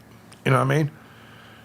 You know, like if they got the murder weapon, which they don't. They already said it, you know, at the plea hearing that they didn't. So, yeah, unless he gets into it. Yeah, exactly. Kohberger dies in prison, murdered or something. Yeah, that would be a good reason to do a video. But I would hate to fuck with Olivia. Oh, man. Imagine divorce proceedings with Olivia. You know what I'm saying? Imagine divorce proceedings with that woman. No. He was framed, JB. Yeah, clearly. Clearly. Yeah. And that's the embarrassing part of the whole thing, is that the other content creators are just not going to move on to anything else. But, well, let me give you an example. Because none of us will click and watch some murder story from the UK. You know what I mean? None of us will. I'm going to be honest with you. The typical American viewer likes American crime stories because we can associate with the places. You know what I mean? Even some place like Idaho. Says, damn, I want her on my side? Yeah. I can see BK's statement just being corrections on some details of the crime. He is, oh man, that would be awesome. I mean, I want him and then to do a good statement. I know people don't want to hear. I mean, well, no, what am I saying? Everyone wants him to. I want to hear it. Surprised Steve really held back? Yeah. Once he moved the table, I was like, is he about to jump at him? Yeah. It's a psyop? Yeah. All the snack cakers, of course. Because they even at this moment, they refuse to admit that they're wrong. They refuse to say, all right, I got it wrong. Horse will be moving into a tent within a... Nah, his wife's got a good job. He'll be fine. His wife's got a good job, you know. Maybe he'll go on to, he said all the time he wants to go on to like social commentary, like he wants to do like TMZ type news. Yeah, can't wait to see it.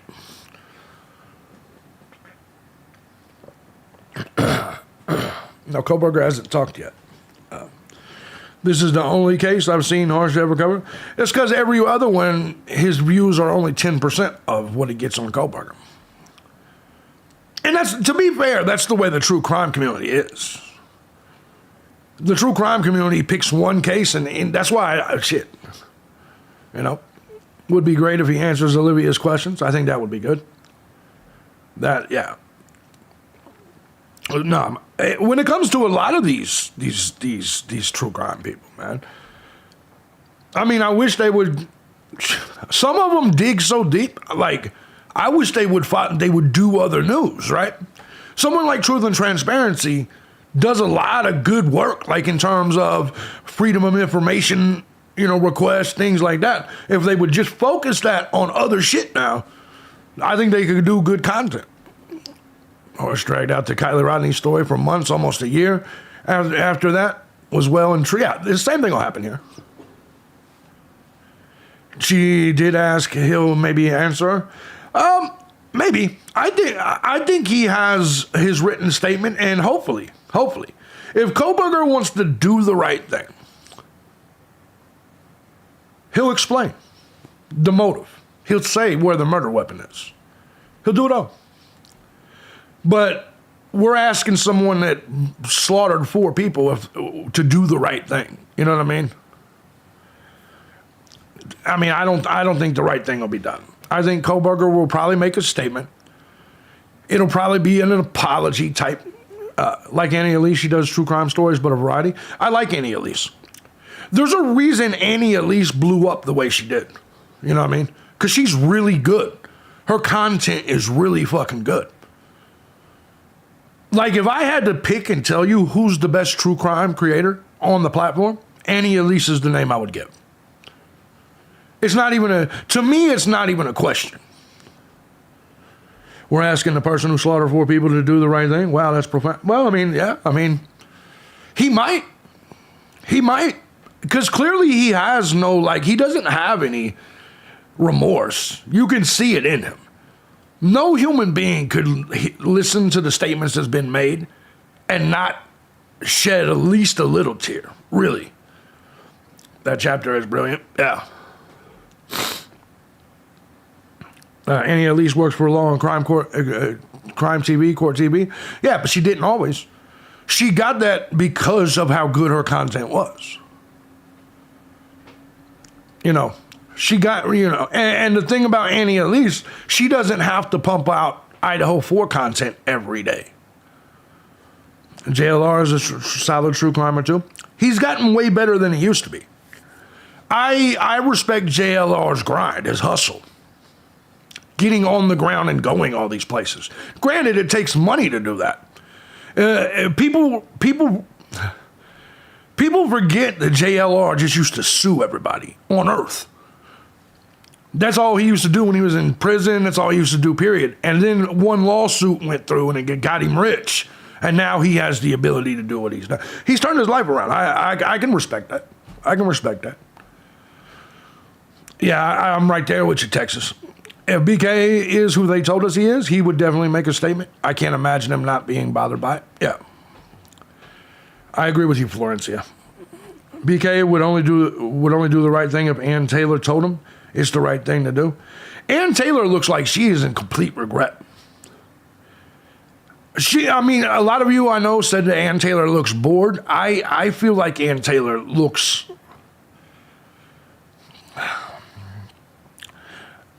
she made a lot of money off of this, so I'm sure she doesn't regret. But also imagine being the person screaming that he was innocent for 3 years, Oh, yeah, Tyler Feller, I didn't even know he was still doing content. Because I don't watch content from this channel.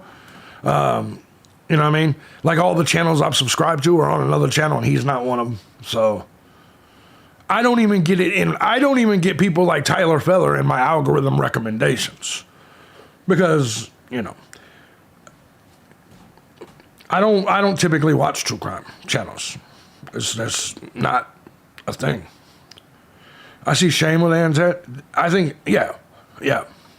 That's what I'm thinking. I'm thinking it's shame.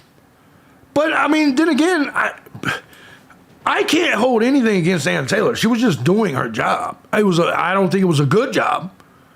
But that's your job as a public defender, is to fucking defend, people accused of shit. But seriously, though, asking BK his own questions, genius? Yeah, I think so. Too bad Steve or his daughter didn't call out Ravioli. Oh, yeah, the green card wasn't there. I'm not even mad at people like that was speculating. Look, in the beginning of the case, I speculated. Does that mean but I think people took it too far. Just made up shit. And then once information started coming out, it didn't even change their perspective. Like, how does Bryan Kohberger ordering the knife off Amazon not change your perspective? You know what I mean? Like, how does that, how do you see that information and be like, oh, that's no big deal. Everybody orders K-bar knives off Amazon with sharpeners and knife sheaths. How does something like that not change your perspective? I understand looking at it and saying, well, the phone pings, they live right, 8 miles away. I understand looking at the phone pings and saying, well, that's not really that big of a deal. I even understand the thought of saying touch DNA isn't that big of a deal. It's kind of a big deal if it's on a knife sheath under a stabbed murder victim. Comeback of the year goes to Olivia. Yeah, oh yeah, she looks good. She looks good. The reason I love your channel so much is that we both turned murder burger at the same time. Yeah, the Amazon shit's the one that did it. And he used the Amazon gift card to purchase it to cover his tracks. Yeah, and then going and researching. Let me give you an example. I bought a hot tub off Amazon. The only reason I would go and buy another hot tub is if I lost or damaged the hot tub. If I needed a replacement hot tub. You don't buy a hot tub or something like that and you just keep looking at hot tubs. That's not the way it works. Usually when you buy an item, you don't look for it again until it needs replaced. Yeah, we both knew he was cooked at the same time. Yeah. Back then you said Kohberger could come stay with you. Yeah, it was a bad move. Yeah. The dumbass could have got it at an Army Navy store. Yeah, exactly. Yeah. And that's the thing is when you're looking at these cases, if or anything, if new information doesn't change your position, then you're just being weird for no reason. You know what I mean? Yeah, new information should change the way you look at things. It's simple. If it's new information that proves you wrong the first time. The judge said 10 minutes, right? Yeah, well, that's what we're waiting on. I'm still here. I'm still sitting here waiting on it right here. I like the Gonzalez family statements. Might be the only ones that get to call him a failure, which he is, yeah. Do you think there are going to be any other statements that come close to Gonzalez? No. The only thing now would be Kohberger. The Gonzalez family is the ones that I knew would be spicy. Flea markets are property, knives, yeah, exactly. Without a trace. And he bought the knife months prior to even moving, wondering how long he actually planned this. I think he planned it the whole time. I think when he bought the knife, this was the beginning of him putting together his kill kit. And because a lot of people are like, well, he likes to hike and run. Yeah, but people that hike and run don't carry K-bars. Hunters might. Military people do. As someone that's hiked the Appalachian Trail, I can tell you right now, you try to cut weight. A big K-bar is a heavy fucking knife. Nobody wants to hike miles. Uh-oh. Be seated. Yeah, he probably won't speak. All right, Ms. Jennings. They didn't move the fucking desk The next back. family is the family of Xana Kernodle. And first would be Jasmine Kernodle, Xana's sister. Son of a bitch. Simple pocket knife, not heavy. Yeah, exactly.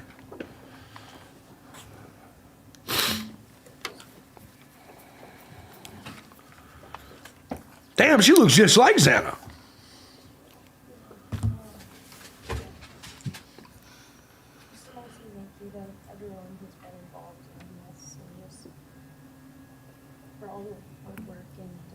Is the mic not working? I just want to thank everyone for the support and just making friends and around through this time. I went back and forth on whether to speak today because the truth is, you don't deserve power over my feelings, my words, or me. Thank you. In the end, I realized this moment isn't about you. It's about justice for Xana, Ethan, Kaylee, and Maddie. It's about honoring the beautiful people they were and still are in God's eyes. On November 13th, 2022, a piece of my heart was ripped away. There's no way to ever fully describe the weight of losing my sister and my best friend. Yep. No sentence or punishment will ever come close to the justice Xana, Ethan, Kaylee, and Maddie deserve. Xana was everyone's best friend. She was kind, she was funny. She was a gift to each person she was able to make an impact on. Xana was someone I turned to when I needed direction or advice. Although I am her older sister, I often found myself looking up to her. She had a radiant energy that everyone loved, and she always knew the right way to approach a problem. She knew how precious and special life was, and she truly did live every day to the fullest. Yet her story was cut short by an act of evil. I believe in a God whose justice is not bound by this courtroom. I find peace knowing that judgment ultimately belongs to Him. For your sake, I hope one day you feel the full weight of what you did. I hope you take accountability. I hope you truly experience the guilt and you surrender yourself to Jesus Christ. Because no punishment on this earth can ever compare to the isolation and pain of eternal separation from God. Xana deserved more. They all did. But I come here to say this. I am strong. I am brave. I'm a fighter, just like Xana. And you don't get to control how I move forward or what I believe. I walk with the comfort of knowing I will see my sister again. Xana didn't get the future she deserved. She won't be the maid of honor at my wedding, the cool aunt to my future children. I'll never hear her laugh or see her light up a room ever again. But I will carry her with me for the rest of my life. I will live in her honor, fight to be the best kind of woman and someone she's proud of, to make sure the world never forgets who she was. Xana's story doesn't end with what was taken from her. It lives through the love she gave, the people she touched, and the legacy our family will protect. Her light still shines, and her voice will echo louder than this pain. You didn't take that from us, and you never will. Thank you.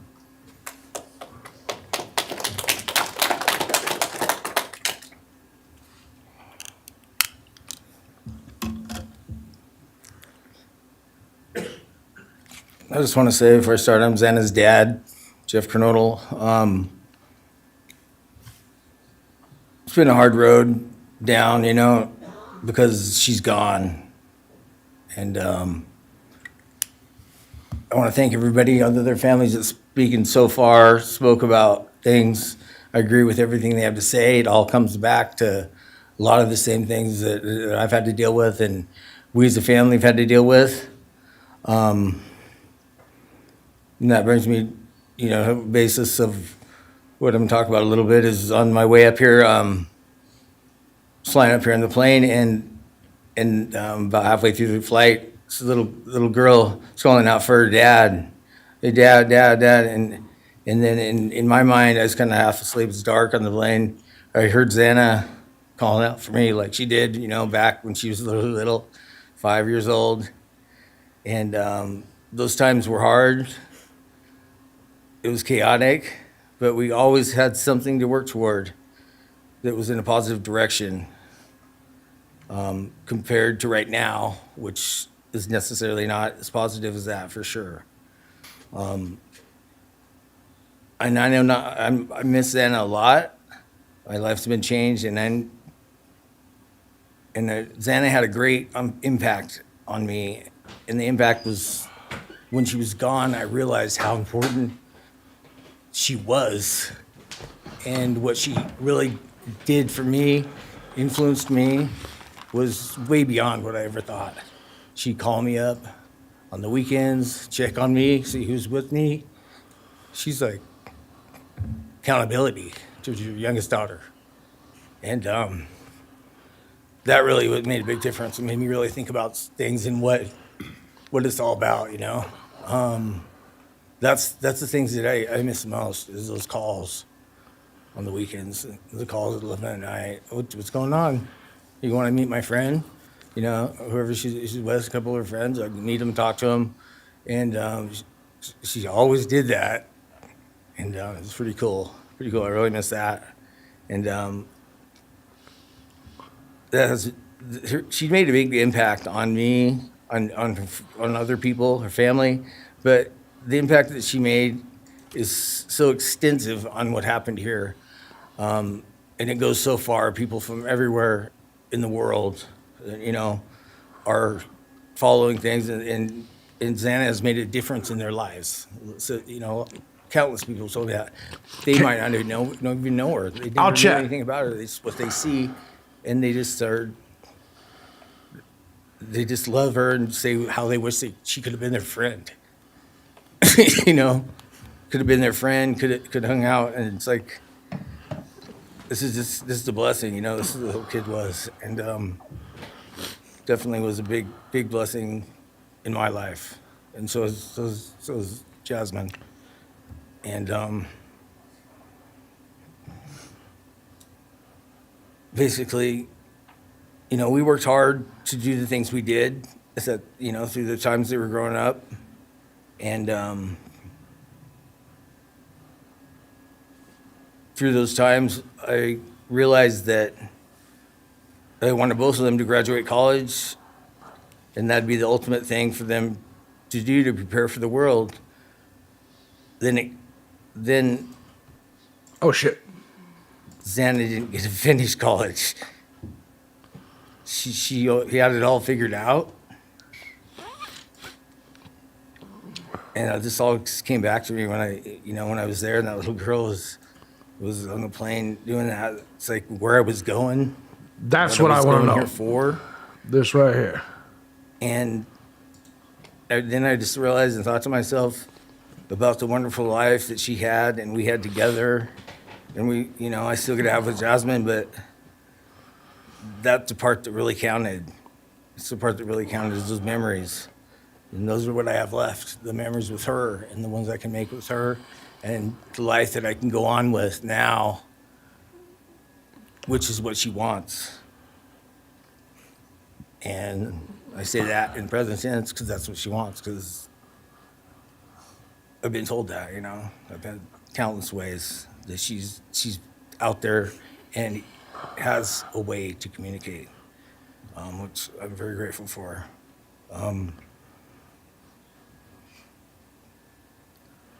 That goes to say that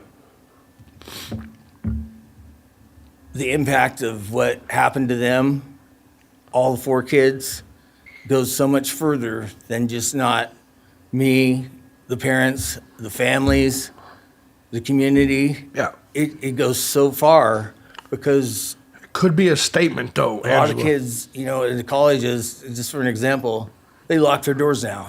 The door wasn't locked in the back. You know, at Penn State or wherever it was, all the colleges, I know that I've heard, they all lock their doors now. So maybe the impact that it's gonna make is gonna help out and maybe protect some people.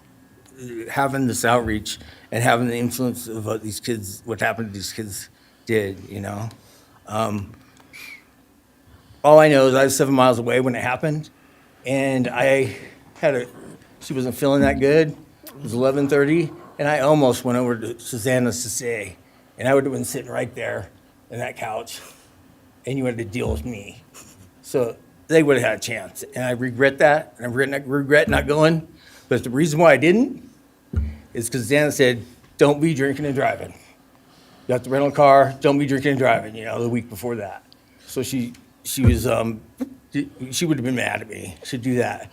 But I really wish I would have drunk and drove, you know, because they would have had a chance, all 4 of them. At this point, I just have to go on. We're gonna go on with everything and make things better in my life, because that's what it's all about. If I have closure in things, and the part that we miss is Santa, her influence, her smile, the things that she did, and we have the memories left, the great memories, and she just wants. That's exactly what he us to make said. more memories, and not be sad or upset or shocked or taken for that, you know. And that's what we're gonna do. We just have to.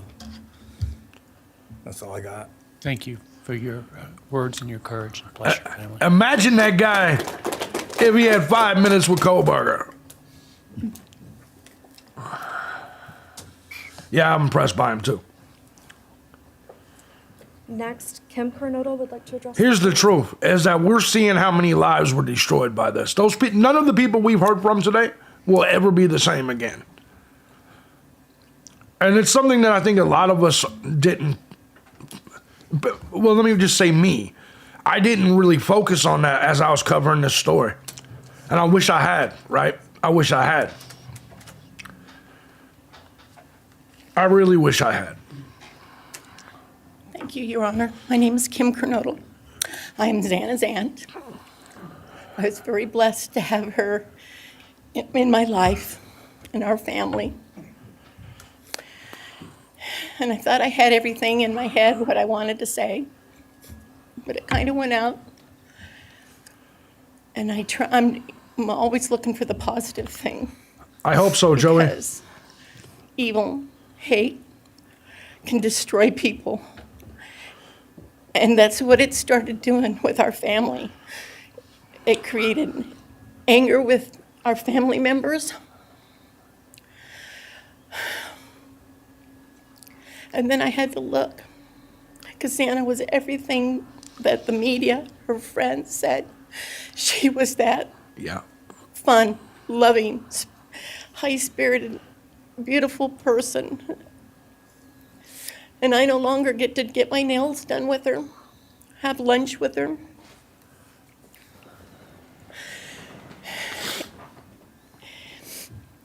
Sorry. But how I look at it now is this tragedy, this horrible tragedy on all of the 4 children. I don't know if his parents are Has there. brought us closer. You united us with your actions. We're united now, and we're stronger than ever. We have family and friends now that we never knew we had.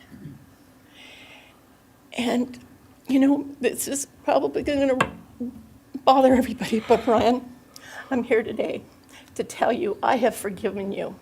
Because I no longer could live with that hate in my heart.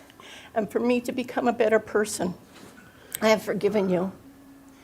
And anytime you want to talk and tell me what happened, get my number. I'm here. No judgment. Smart move. Because I do have answers or questions that I want you to answer. And That's I'm a here. smart I'll move be by that her. one that'll listen to you. Okay? That's a brilliant fucking move. Thank you, Hunter. Brilliant fucking move. Just in case My he... name's he- Stratton Knodel, and I'm Xander's let me shut the fuck uncle, up. Jeff's brother. Sitting here today listening to the stories and feelings and feeling the pain from everybody. That may get is some. pretty... Maybe. A pretty powerful thing. It's Not today, but each you time maybe a later. statement was read, it sort of would tug into my center core as I felt everybody's anguish. And Xana meant a lot to us, and we loved her very much. But I started thinking about, instead of rehashing everything that everybody else has talked about, I wanted to direct it another direction toward Bryan and what he's done to his family, his parents, his siblings, his friends, his universe. He has contaminated, tainted their family name, and pretty much made a horrible, miserable thing to be ever related to him. And I know that that's what he has They're to moving the live camera. with. Good And job, Court. it has to Good be his job. pain. And that's all I have to say. Thank you. The courts finally moved the camera. Good fucking job, courts. Next, Your Honor, I believe Randy Davis, stepfather to Xana Kernodle, would like to address the court. Who in the fuck is that guy? They say, oh, stepdad to Xana? All right.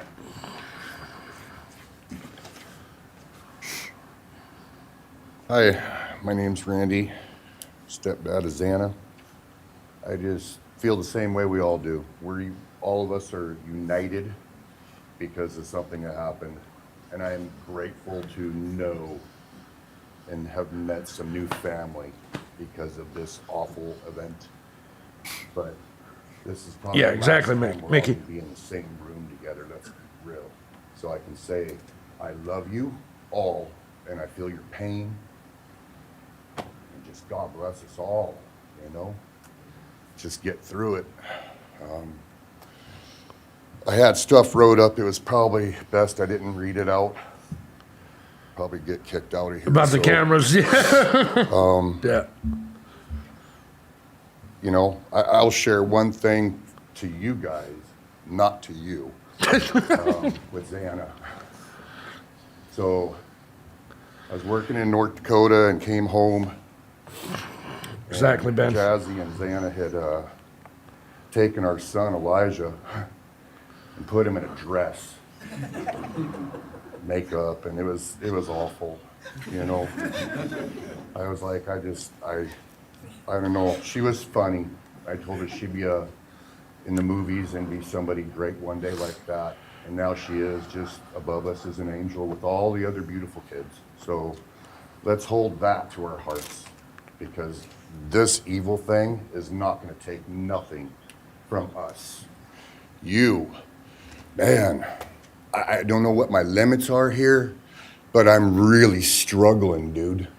I am struggling. So I want to just be out in the woods with you just so I can teach you about loss and pain. I love God. I wouldn't take your life. That's up to him.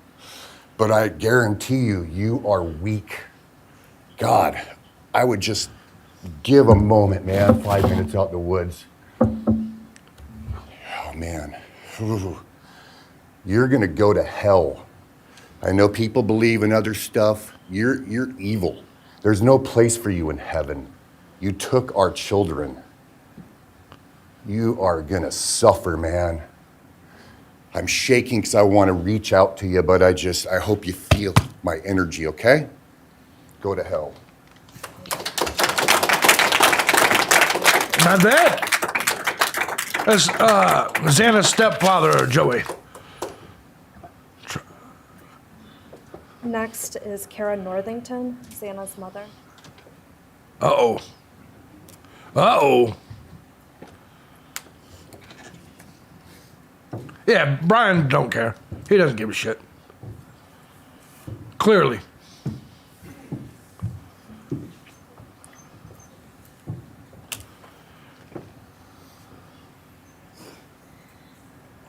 I'm Kara Northington. I am Xana Kernodle's mother. This letter is to you, really, All right. but it is for my daughter, who was murdered by you. Today I stand before you, the man who is responsible for murdering my beautiful daughter, Xana Kernodle. My daughter was beautiful both inside and out. She possessed love for those around her. She's clean today. And had a light so bright, it will live on forever in our hearts. She brought joy and laughter to her friends, her family, and anyone in her presence. Our Lord and Savior, Jesus Christ, now has her in his loving arms in heaven, where she can never be harmed ever again for eternity.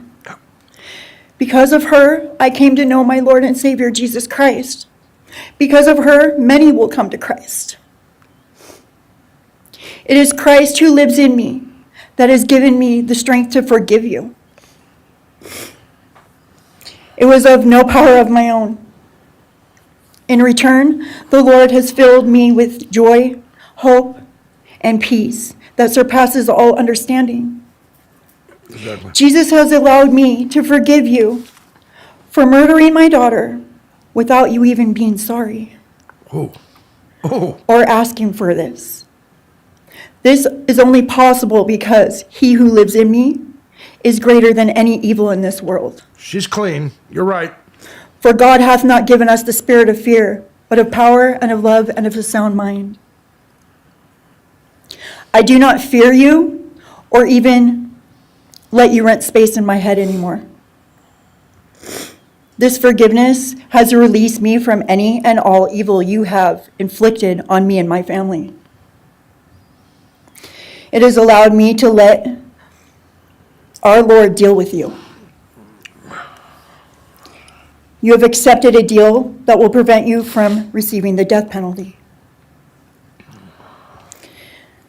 Nothing man can do to you can ever compare to the wrath of God. Inevitably, you will stand before our Lord and will have to answer to him over the sins you have committed in murdering our children. I pray you come to the end of yourself before that day. Whether you like it or not, heaven is for real and so is hell. The innocent life of Xana that you stole from myself and my family, and the destruction it has caused. Proud of her too. I am washing my hands of you and turning you over to my Lord and Savior Jesus Christ, whom vengeance belongs to. In closing, I want to read a passage from the Bible, Ephesians 6, King James Version. Finally, my brethren, be strong in the Lord and then in the power of his might. Put on the whole armor of God, that ye may be able to withstand the wiles of the devil. For we wrestle not against flesh and blood.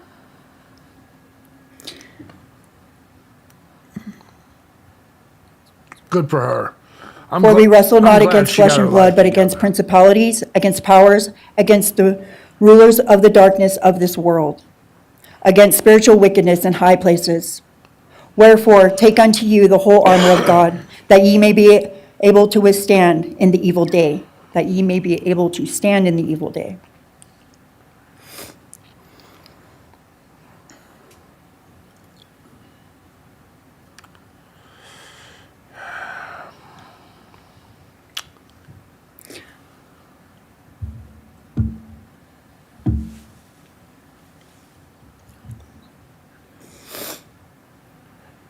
I'm not going to share memories of Xana or any more of the goodness of her with you, because I do not want that to be in your head. I don't want it to be in your head. You don't deserve that. You don't deserve our good memories that we have. I do pray for you. I pray that you come to the end of yourself. I pray that before this life is over, that you ask our Lord and Savior in your heart and to forgive you. I do pray for that. But after today, I wash my hands of you, and you are no longer a thing. Thank you. Man, Thank you. good for her, man. Good for her. I'm glad. You know what? You got to find the good in everything, right? And I don't believe the state has any other victim impact statements. I'm sad that she had to lose her daughter to find where she is now, but no more victim statements. Kohberger, is it your time? Are you going to do it? Right, stake and argue.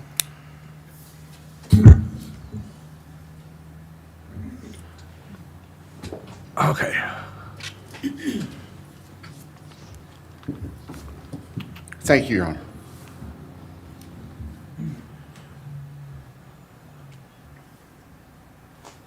Just as a housekeeping matter to start, there will be the issue of restitution.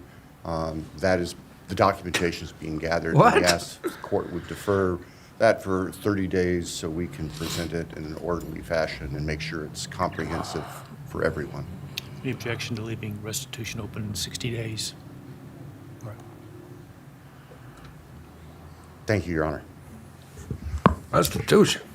I mean, granted, I see what they're doing, just in case he ever sells his story. Makes sense. I think it's necessary and appropriate to share for everyone here, including the court, the background that brings us in front of Your Honor today for these proceedings. As the record reflects, and as everybody in this courtroom knows, the defendant has pleaded guilty to all 5 counts charged in the indictment. Under oath before Your Honor, he has admitted that the charges against him are true.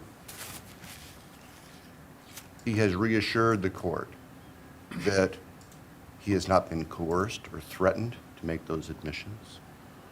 And Your Honor did an extraordinary job in taking the pleas back on July 2nd. We appreciate the court's discipline and insight.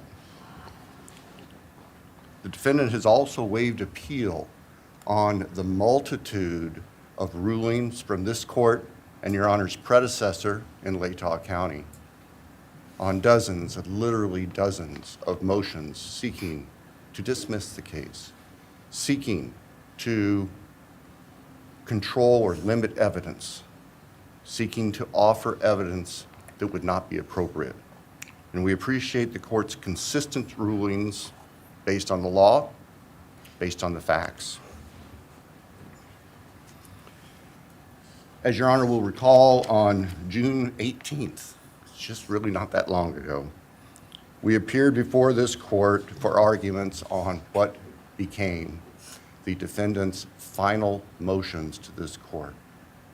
Motion where they wanted to offer evidence suggesting that other people were responsible for the defendant's actions, and the motion seeking essentially an indefinite continuance of the trial.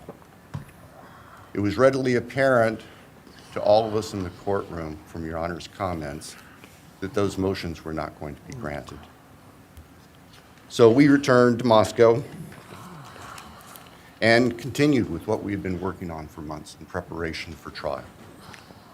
We had no qualms about going to trial if trial was what was necessary and appropriate.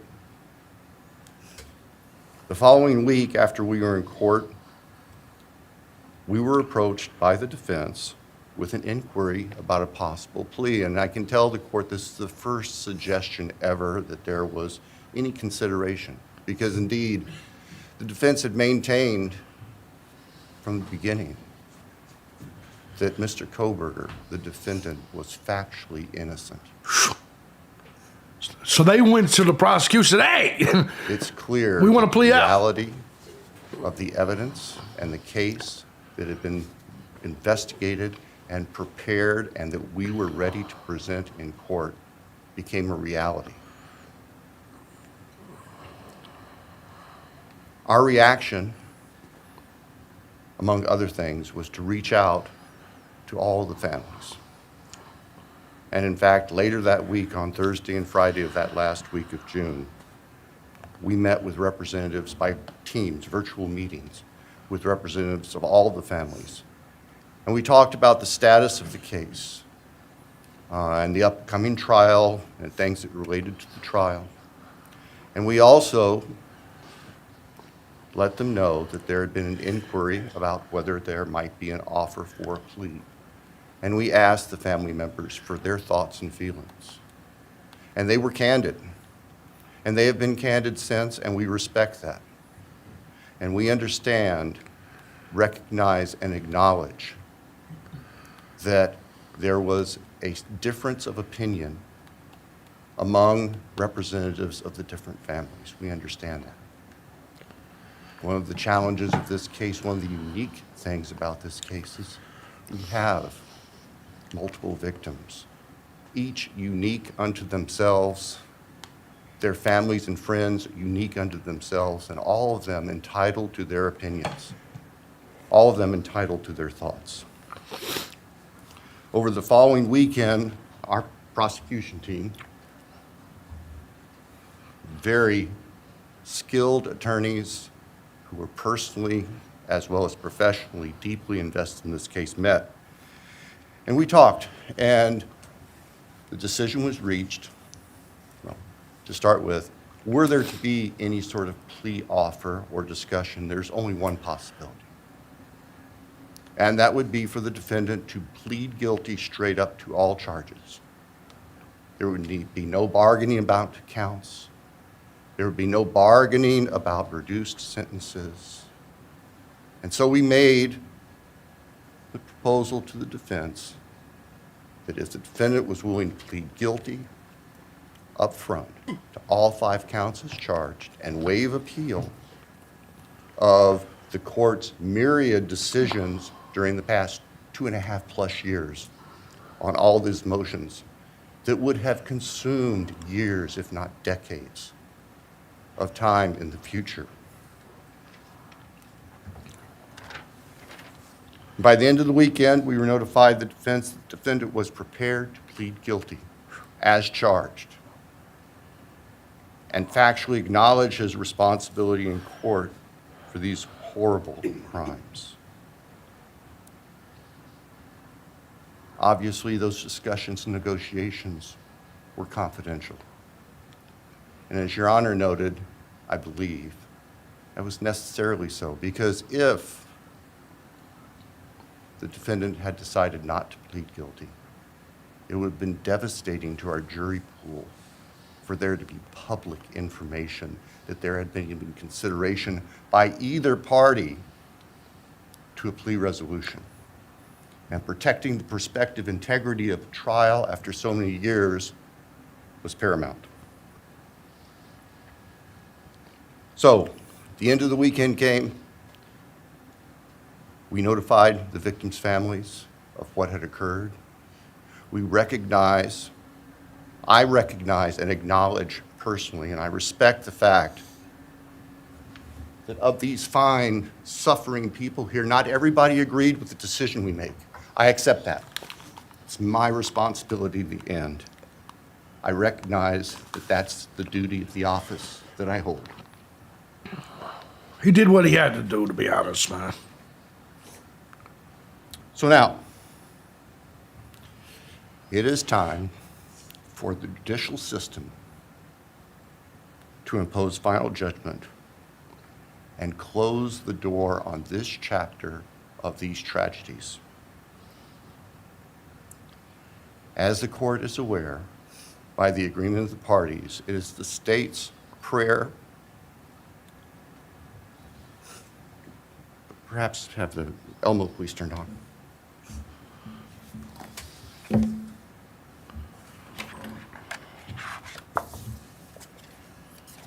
Thank you. That on count one, the felony burglary, that the court sentenced the defendant to the maximum period of 10 years Don't know yet. fixed in the custody of the Idaho Department of Correction. Then on count two, What we got here? Oh, we're not showing Bryan no more that right the now. court sentenced the defendant to fixed life for the murder of Maddie Mogan. On count three, that the court sentenced the defendant to fixed life for the murder of Kaylee Gonzalez. On count four, that the court sentenced the defendant to fixed life for the murder of Xana Kernodle. On count five, that the court sentenced the defendant to fixed life for the murder of Ethan Chapin. And the state further prays that these sentences be ordered to run consecutively, back to back, not at the same time, to recognize and respect the unique individuality of each of these beautiful young people whose lives were taken brutally and for no reason.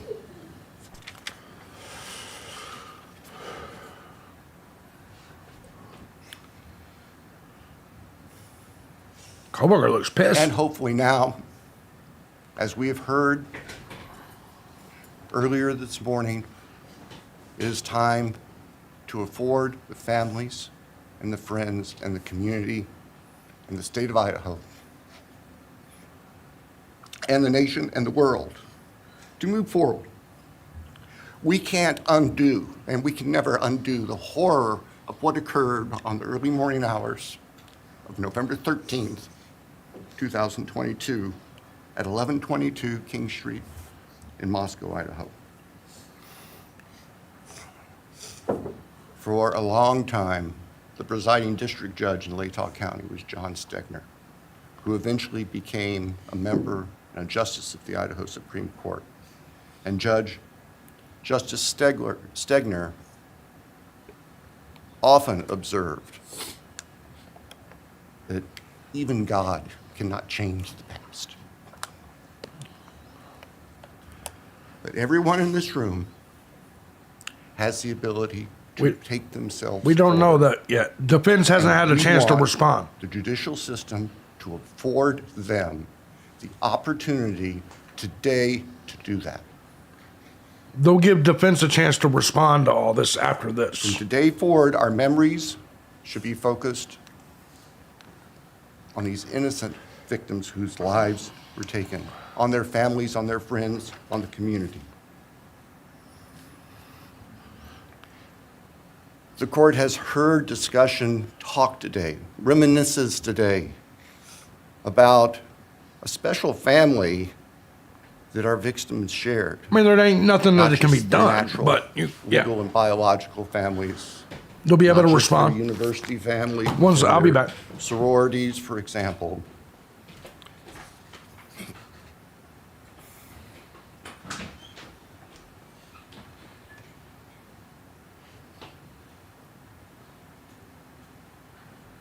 But this family.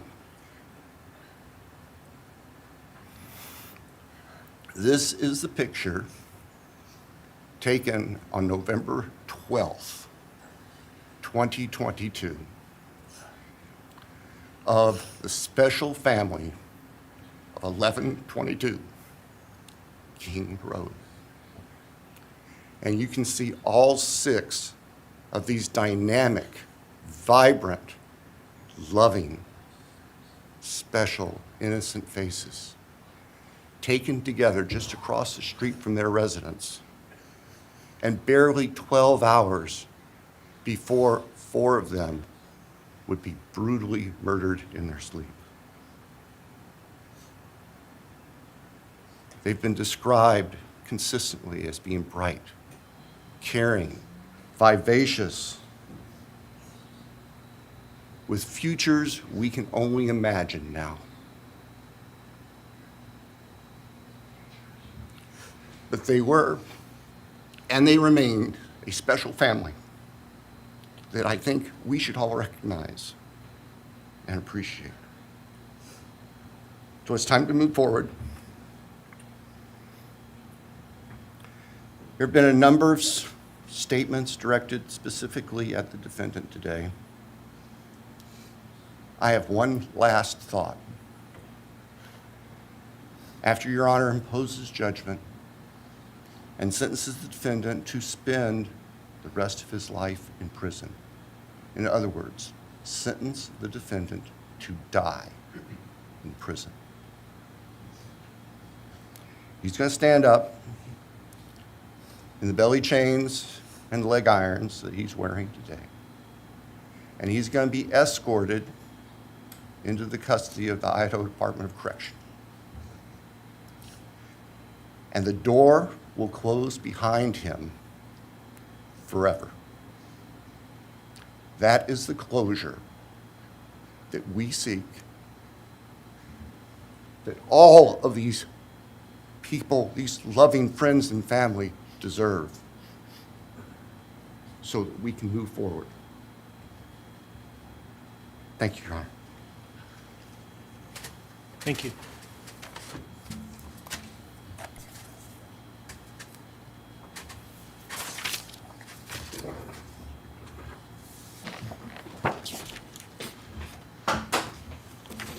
All right, does the defense have evidence to present today? All right. Oh. Does the defense wish to make argument today?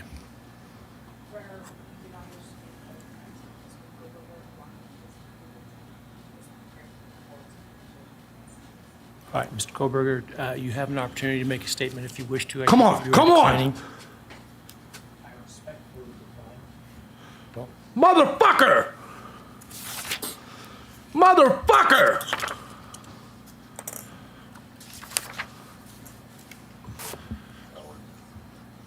Please. All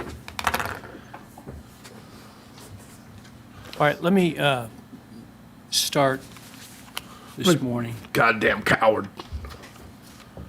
by, Fucking pussy. What a fucking acknowledging pussy. and thanking He, those that have he said come he here respectfully today and support declined. their loved ones, and I appreciate your courage. What a fucking and pussy. Your strength. And I hope that you are able to move on as best as possible. Thank counsel for the professionalism that they've exhibited throughout this case.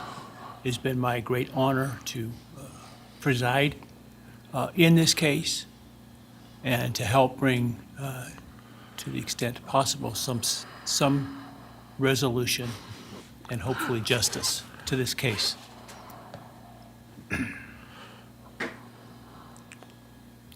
During the quiet morning hours of November 13, 2022, They can't make him say faceless it. coward reached the tranquility of 6 beautiful young people and senselessly slaughtered them, 4 of them. The judge is going to give it to him now. Who committed this unspeakable evil was unknown for several weeks, but due to the killer's incompetence and outstanding police work by numerous local, state, and federal law enforcement agencies, the person that slithered through that sliding glass door He's got a at First 1122 Amendment. King Road now stands before And the Fifth world Amendment. and this court unmasked. They can't make him talk. This unfathomable and senseless Unfortunately. act of evil has caused immeasurable pain and loss.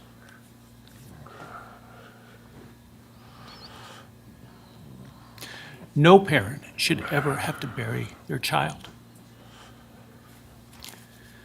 This is the greatest tragedy that can be inflicted upon a person. He did, Buckshot. Parents who took their children to college in a truck filled with moving boxes had to bring them home in hearses lined with coffins. The loss this killer inflicted was not just the death of these people's children, siblings, grandchildren, as we've heard today. It has ripped a hole in their soul, destroying a special part of their very essence. Allergies. Any person who is a parent defines themselves foremost as such.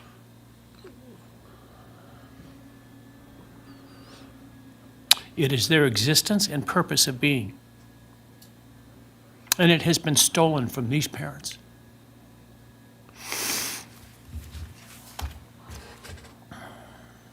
Thank you, Joey. None of us have experienced the loss these victims have. They can. In The the feds can. unspeakable way that they have. And therefore, none of us can They won't, or though. should we question the way in which they have handled their loss. Whether that be in private mourning, removed as far as possible from this media circus, or in front of a camera demanding retribution with the loudest megaphone. I've listened intently to the stories and pain that have been shared today, with great awe at the courage and resilience of the surviving family members of those wonderful children. I've listened also to the surviving roommates, both in person and through their friends. And I can't think of how, frankly, courageous they have been despite the hell that they have faced by uncaring people who have come up with all kinds of crazy theories about two kids simply being kids. Yep. The snack cakers is what we call them, Judge. The parents, siblings, and other family members who have spoken today are designated as victims in our legal system. But going forward, I hope that they can shed that label, as it gives too much power to the evil that condemned them to that role. They are and should be known as survivors, fighters, and foremost as witnesses to the tremendous lives of value and unbounded promise of these four young people. But those speaking today and those who did not speak, but who carry this same burden, this same loss, now carry forward the memories of these now perpetually young people, these forever children. These survivors carry the responsibility of ensuring that the voices of these children, Maddie, Kaylee, Xana, and Ethan, are never forgotten. I don't think so, Sean. And the positive impacts that they have had on so many lives are never minimized, and that the love they shared, the light that they shined onto others is forever celebrated. As we sit here today, this case is ending, and we are now certain who committed these Katie. unspeakable acts of evil. Thank you, Katie. But we don't know, and what we may never know is why. I share the desire expressed by others to understand the why. But upon reflection, it seems to me, and this is just my own opinion, that by continuing to focus on why, we continue to give Mr. Kohberger relevance. We give him agency and we give him power. The need to know what is inherently not understandable makes us dependent upon the defendant to provide us with a reason, and that gives him the spotlight, the attention, and the power he appears to crave. Yet even if I could force him to speak, which legally I cannot, how could anyone ever be assured that what he speaks is the truth? Do we really believe, after all of this, he's capable of speaking the truth or of giving up something of himself to help the very people whose lives he destroyed? Rather, I suspect the so-called reason would be dished out in enticing, self-serving, and aggrandizing, untruthful bits, leaving people wanting more information, more insight, and thus enhancing even further the power he seeks to hold. Yeah. Even if we could get truthful insight into his why, I suspect it would not in any way quench one's thirst for actually understanding why in the first instance. BK is taking an Because there ass is no whipping reason for this these whole crimes that could day. approach anything resembling rationality.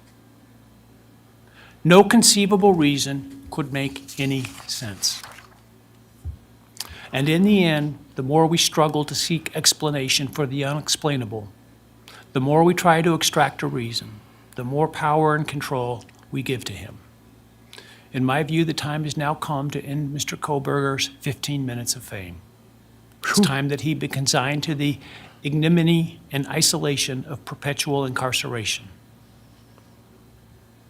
I know there has been concern about him collaborating on books or movies or other media projects, and I truly hope that someone does not stoop to affording him this spotlight that he desires in the name of clicks, royalties, or profits.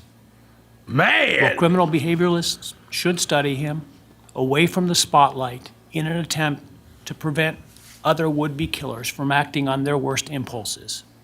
There should be no need for that to spill over into the public eye. The great Idaho jurist Edward Lodge was known for trying to find something positive about every person he ever sentenced. And with over a half a century as a trial judge, that was a lot of people. This was often challenging, and I recall in one case he said that the best he could come up with was the defendant had good penmanship. Truth be told, I'm unable to come up with anything redeeming about Mr. Kohberger because his grotesque acts of evil have buried and hidden anything that might have been good or intrinsically human about him. Damn! His actions have made him the worst of the worst. Even in pleading guilty, he is giving nothing hinting of remorse or redemption, nothing suggesting even a recognition or understanding, let alone regret for the pain that he has caused. And therefore, I will not attempt to speak about him further, other than to simply sentence him so that he is forever removed from civilized society. And accordingly, based upon his conduct and based upon the record before this court, recognizing the standards that govern this court's sentencing decisions as set forth in State v. Toohill, I hereby sentence Mr. Kohberger as follows. On count 1, burglary, 10 years fixed, 0 years indeterminate. I also impose a fine of $50,000. Count 2, first-degree murder of Madison Mogan. I sentence the defendant to a fixed term of life imprisonment without the possibility of parole, a fine of $50,000, and a civil penalty of $5,000 payable to the family of the victim. On count 3, $5,000. For first-degree murder of Kaylee Gonsalves, I sentence the defendant to a fixed term of life imprisonment without the possibility of parole, a fine of $50,000, and a civil penalty of $5,000 payable to the victim of the family. What? The family of the victim, pardon me. $5,000? On count 4, for the first-degree murder of Xana Kernodle, I sentence the defendant to a fixed term of life imprisonment without the possibility of parole. So a fine of $50,000. The state, and a civil penalty of $5,000. the state fines him $50,000, but only count 5 for the first-degree murder of Ethan to Chapin. the families. I sentence What? the defendant to a fixed term of life imprisonment without the possibility of parole, a fine of $50,000, and a civil penalty of $5,000 payable to the family of the victim. The sentences on counts 1, 2, 3, 4, and 5 shall run consecutively to one another. Consecutively. That's Restitution will big. be left open for 60 days. Defendant will be required to submit a DNA sample and a right thumbprint impression to the Department of Corrections and comply with the DNA Database Act. I remand the defendant to the custody of the Idaho State Board of Corrections. Not when he for sells to be his, not once he imprisoned sells in an his story. appropriate facility and execution of the sentence where he will remain until he dies. Though you have waived your right to appeal, you do have a right to file a notice of appeal. And any such appeal must be filed within 42 days of the date of the written judgment, which will be entered He can make money, though. shortly I'll hereafter. explain in a minute. Though the appeal, you should be aware, may be deemed a violation of the plea agreement, and so I certainly suggest you discuss that with counsel if that is your desire. I ask the media and public present to allow the families to be escorted out first before they leave. Again, thank you to everyone for your stories today. I am strengthened by them, and I am encouraged by your humanity and strength, and God bless you. We're adjourned. Man! They can sell their story. In Idaho, I can't remember the name of the law, but in Idaho, you're allowed to, you're allowed to make money off of your crime. Whereas in a lot of states, you're technically not allowed to. But in Idaho, you actually can. Which is, not most states don't allow it, but Idaho, you can. That is why the judge made those statements, to try to convince people to not reach out and make money off the story. I know another set of parents lose their child today. I can't imagine being the parents of BK today either. No, exactly. So we will specifically see. What the fuck out, no walk out in chains. Oh, he was in chains the entire time. He was chained around his waist, his ankles, and he was chained. Kohberger, his final appearance is in orange and chained. So, guys, this is the finale of this case. Judge can order that any proceeds from books or anything he tries to make money from should go to the families. Yeah, they can. The issue is the parents will sell an interview and stories and will fill up his commissary, which I think will happen. If Kohberger is smart, Olivia was the star of the show. If Kohberger is smart, he will sell the story through his family. And I think he will. I definitely think Kohberger sells his story through his family. And then the thing about it is you can't make the family pay. You know what I mean? Won't they take money from anything others give him to pay back those fines? Not in Idaho. OJ wrote that book, and then the family's got all those earnings. But once again, there's a specific law that prevents them from doing it. In Idaho, that law doesn't exist. His sister will do it. Yeah, in fact, I'll get you the name of that law. Hold on, Google. The law that, prevents criminals from earning. I'm trying to remember. The Son of Sam law is what it's called. The Son of Sam law. I believe Idaho doesn't have it. I'm not 100% sure. Parents and sisters are adults. They can make money off the case however they want. Exactly. But the Son of Sam law is the big thing. You should have seen Harsh's fave when the judge made the clicks comment. Oh, yeah. Yeah. All of the Kohbergers will just fade out because they don't have other content. They'll milk this for a little bit, but how is he meant to pay back those fines then? Well, no, he there's not the Son of Sam law, I believe. Kohberger can make money, but there's no way to really force him to pay back fines. There's no way to make someone pay civil losses. So overall, the Kohbergers will go away. I think they'll dwell on this for another year.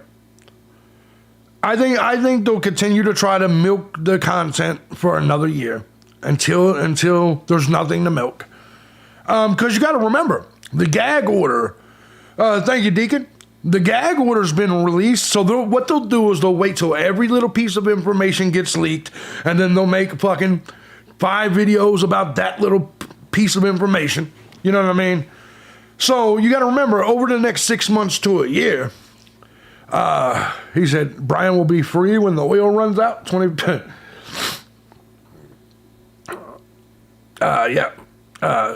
We will see. Anyway, no, Harsh isn't the only one. There's a lot of them. You got to remember, other people are the ones that created the green car theory. He's going to be paying, but it's going to be in ramen noodle soups. He'll never pay a dime of the fine. He'll never pay a dime of the fine, and we're actively trashing victims' families like a cult drinking Kool-Aid. Yeah. because they refuse to just admit that they were wrong. You know what I mean? And hell, they even go at me. They're like, well, you didn't apologize for all of this. Well, I apologize for being wrong on the case. And I did that 6 months ago, and I did it again a month ago, 2 weeks ago, whatever. It's not that hard to understand. So instead of them apologizing and saying they were wrong, they're going to break down my apology and say, yeah, but his apology didn't apologize for this and this and this and this. You once called Maddie a bitch. Okay, so. Jimmy, you manned up? Yeah, I can hear ravioli, but what about the Aryan Knights? Who really killed these students? That's right. I hear Idaho corrections are some of the roughest. Maybe. I was ready to take a man on his word, and BK said he did it. Exactly. And like I tell her, like if your husband came home and said, I cheated on you, you'd be like, you would take him for his word. You wouldn't be like, no, you didn't. You know what I mean? It was the Fed bankrupt court that overturned OJ's book. It was a long fight for the families. Yeah. And by then, there's not going to be a whole lot. Now, we do have a possibility that the Department of Justice charges him with a federal crime because they're not happy. Remember, the feds reinstated the death penalty. It is very possible that the Department of Justice, Pam Bondi, charges BK like they did Luigi Mangione.